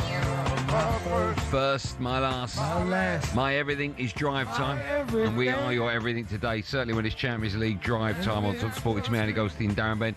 Follow us at 7, Adrian Darren's live coverage of Frankfurt against Liverpool in the Champions League. A massive game. Team news for that is in. Your commentator, Joe Shannon, has all the details. Joe, good evening. Good evening, Andy. Arne Slot has made a big statement with his team news tonight. Mo Salah is dropped and left on the Liverpool bench. 5 changes to the team beaten at home by Manchester United in the Premier League at the weekend. Robertson, Jones, Frimpong, Wirtz and Ekitike all come in. Bradley, Kirkes, Gravenberch, McAllister and Salah all drop out. So Ekitike and Isak both start up front for Liverpool in what is a very attacking lineup this evening. Mamardashvili in goal, Frimpong, Konate, Van Dijk and Robertson, Szoboszlai and Jones, Wirtz and Gakpo, Isak and Ekitike up front. And the Liverpool bench, Woodman and Miskior, the 2 goalkeepers, Gomez, Endo, Kirkes, McAllister, Salah, Bradley, Chiesa and Ungamoa. Frankfurt have Mario Götze, former World Cup winner, in their starting 11. They scored 5 on match day 1, did Frankfurt, but conceded 5 on match day 2 away at Atletico. All the focus, though, tonight on Liverpool, having lost 4 on the spin, and Mo Salah left on the bench tonight. Full commentary on talkSPORT, Frankfurt against Liverpool. Thanks, Joe. Massive news. Salah on the bench. Right, over on talkSPORT 2, Monaco face Spurs. Ian Danton's got team news. Dance. Evening to you, Andy. 3 changes for Spurs after their defeat by Villa on Sunday afternoon at the Tottenham Hotspur Stadium. Mattis Tell is not in the Champions League squad, so Richarlison takes his place. Gray and Bergvall in for Spence and Simons, who both dropped to the bench. So Vicario in goal, Porro, Danso, Van de Ven and Gray at the back. Palhinha and Bentancur holding. Maybe Bergvall in there as well, with Kudus and Odegaard either side of Richarlison. As for Monaco, they just changed their manager, Sebastian Pocognoli, who won the title with Union Saint-Gilloise in Belgium last season, has just come in as coach. And in terms of players that we know, Ansu Fati on loan from Barcelona, part of the front line, along with Folarin Balogun, who was on Arsenal's books, made a few appearances and had a loan spell at Middlesbrough a few years ago. He leads the line in Monaco's only change from their weekend game in Ligue 1. Live on talkSPORT 2 at 8 o'clock, it's AS Monaco against Tottenham Hotspur. Thanks, Dan. And, of course, we'll keep you up to date with Chelsea against Ajax. Alex Crook has all the team news. Crookie, good evening. Good evening. And just to back up Adrian Durham's point about how bad Ajax are these days, Chelsea have felt comfortable enough to make no fewer than 10 changes from the weekend win over Forest. That includes a first start since last December for Mark Guiu up front and the return from injury of Enzo Fernandez. Only Romeo Lavia keeps his place from the City ground. So it's Jurgensen in goal, Caicedo the right back, Tosin and Fofana at the heart of defence with Hato the left back, Fernandez and Lavia in front of the back four, Esteval, Buonanotte and Gittins in behind Guiu in attack. Ajax the only team not to score in this season's Champions League, and I'm sure it's just a coincidence that Wout Weghorst is their striker. It's Chelsea against Ajax. Yeah, I think it must be. Good work, Crookie. Reminder, after those 3 big games in the Champions League tonight, the boys on the Sports Bar from 10 o'clock will be taking your calls. One more. Billy's joined us in the studio. I've only got a couple of minutes for the end of show quiz. You all right, Bill? Hello. Yes. How's your day been? Do you know what I like about that as well, right? is that not only did Jack do that, he cut his mic, so we couldn't even see. That's what he does. He always cuts his mic. No, he doesn't always. He still gets a bit out. Oh, does he? Jack cut his mic off. Jack. What are we doing, Billiam? We were talking about the days of the week. No, me and Bentley were. Oh, yeah. I was as well, though. Sunday for me. Best day. I don't care. No one cares. Oh, right. Ad-libbing. Yeah, why are you ad-libbing? I've told you about talking. Not sure. So it's all about the days of the week, sort of. All right. Stuff like that. I like that. Andy, you want to go first? Andy, do you want to go first? Yep. Andy, you want to go first? What's the most common birthday in the world? Brilliant. What, the actual date? Yeah. Have I got multiple choice? Oh, yeah. Have I got 365 multiple choices? No. November 14th, September 26th, February 21st. 21st February. No, I'll tell you why it ain't February, because you've got to go back 9 months to when. What are the dates? November 14th, September 26th. I would say November. If you're going back to the February time, people are coming out New Year. Yeah, February, November. September 26th. Oh, Joe, you idiot. 9 months after Christmas. Oh, that's what I was trying to work out. Yeah. So. I worked it out badly. Benty, what's the least common birthday? Go on, hit me with it. December 25th, January 1st, November 5th. January 1st. Nah, Christmas Day. November 25th. Why, though? What? Because all the hotels are busy. Andy, how many times a day do you blink? What? What? Blink. Oh. Let's say something else, yeah. What, Your roughly? options? I would say it's one every 2 seconds. So that's 30. Yeah, one option, yeah. 19,000. It's about 22,000. 19,200. No. 190,000. Oh, God's sake. 1.92 20, million. the lowest one. 19,000. Yeah. Yeah. Still Correct. got it wrong. It was about All down 22,000. to a certain talkSPORT colleague's golden paste. Benty, spell Wednesday. What? Amazing. WEDNESDAY. Yes, you get Bill. Pretty good at spelling, aren't you? Yeah, good one. I've got one for Bill. For No, it's not part of the quiz, mate. I've run out of questions, so yeah. Go Yeah, have you asked? Benny, how many days a week have got Y in it? You're such an idiot. Go on. All of them. Well done, yeah. How many months have got 28 days? Oh my God. Go on, Bill, get on with it, Bill. Benny. Worked hard on this quiz. Benny, how many? Get on with it. Last one, Benny, how many months have got Bill, 28 get on days? with it. You've done the quiz. Yeah, Andy asked a question. No, she's good. She's good. Bill, ask the same question. I'm not going to answer it, Bill. Benny, how many months have 28 days? No. How many? 10. What? 10. No, not 10. Just one. Come on. No. Here's one. No, it's not. Yes, it is. How much do you want to bet? Joe, you told me it was one. It's all of them. Joe told me one. Well, why are you listening to Joe? He don't know what he's talking No, about. I trust Joe. Joe doesn't know what day of the week it is. Why would it be 10 as well? Yeah. All right, Bill. Oh. No golden pace this morning, no? No. Not today, actually. Why? Left it at home. You're so posh, Bill. Forgot to put it in my bag. Did you say Monaco? Bill, is it Monaco? Yeah. Thank you. Yeah, he's a prat. Is it what? A prat. A reminder, here on talkSPORT, you can listen to Frankfurt against Liverpool. We'll give you updates. Chelsea against Ajax on talkSPORT 2. Monaco take on Spurs. After all of the above, the boys on the Sports Bar from 10 will be taking your calls. Thanks for listening. We'll see you at 4 o'clock tomorrow for more of the same. Be safe, everyone. Be safe. I don't know how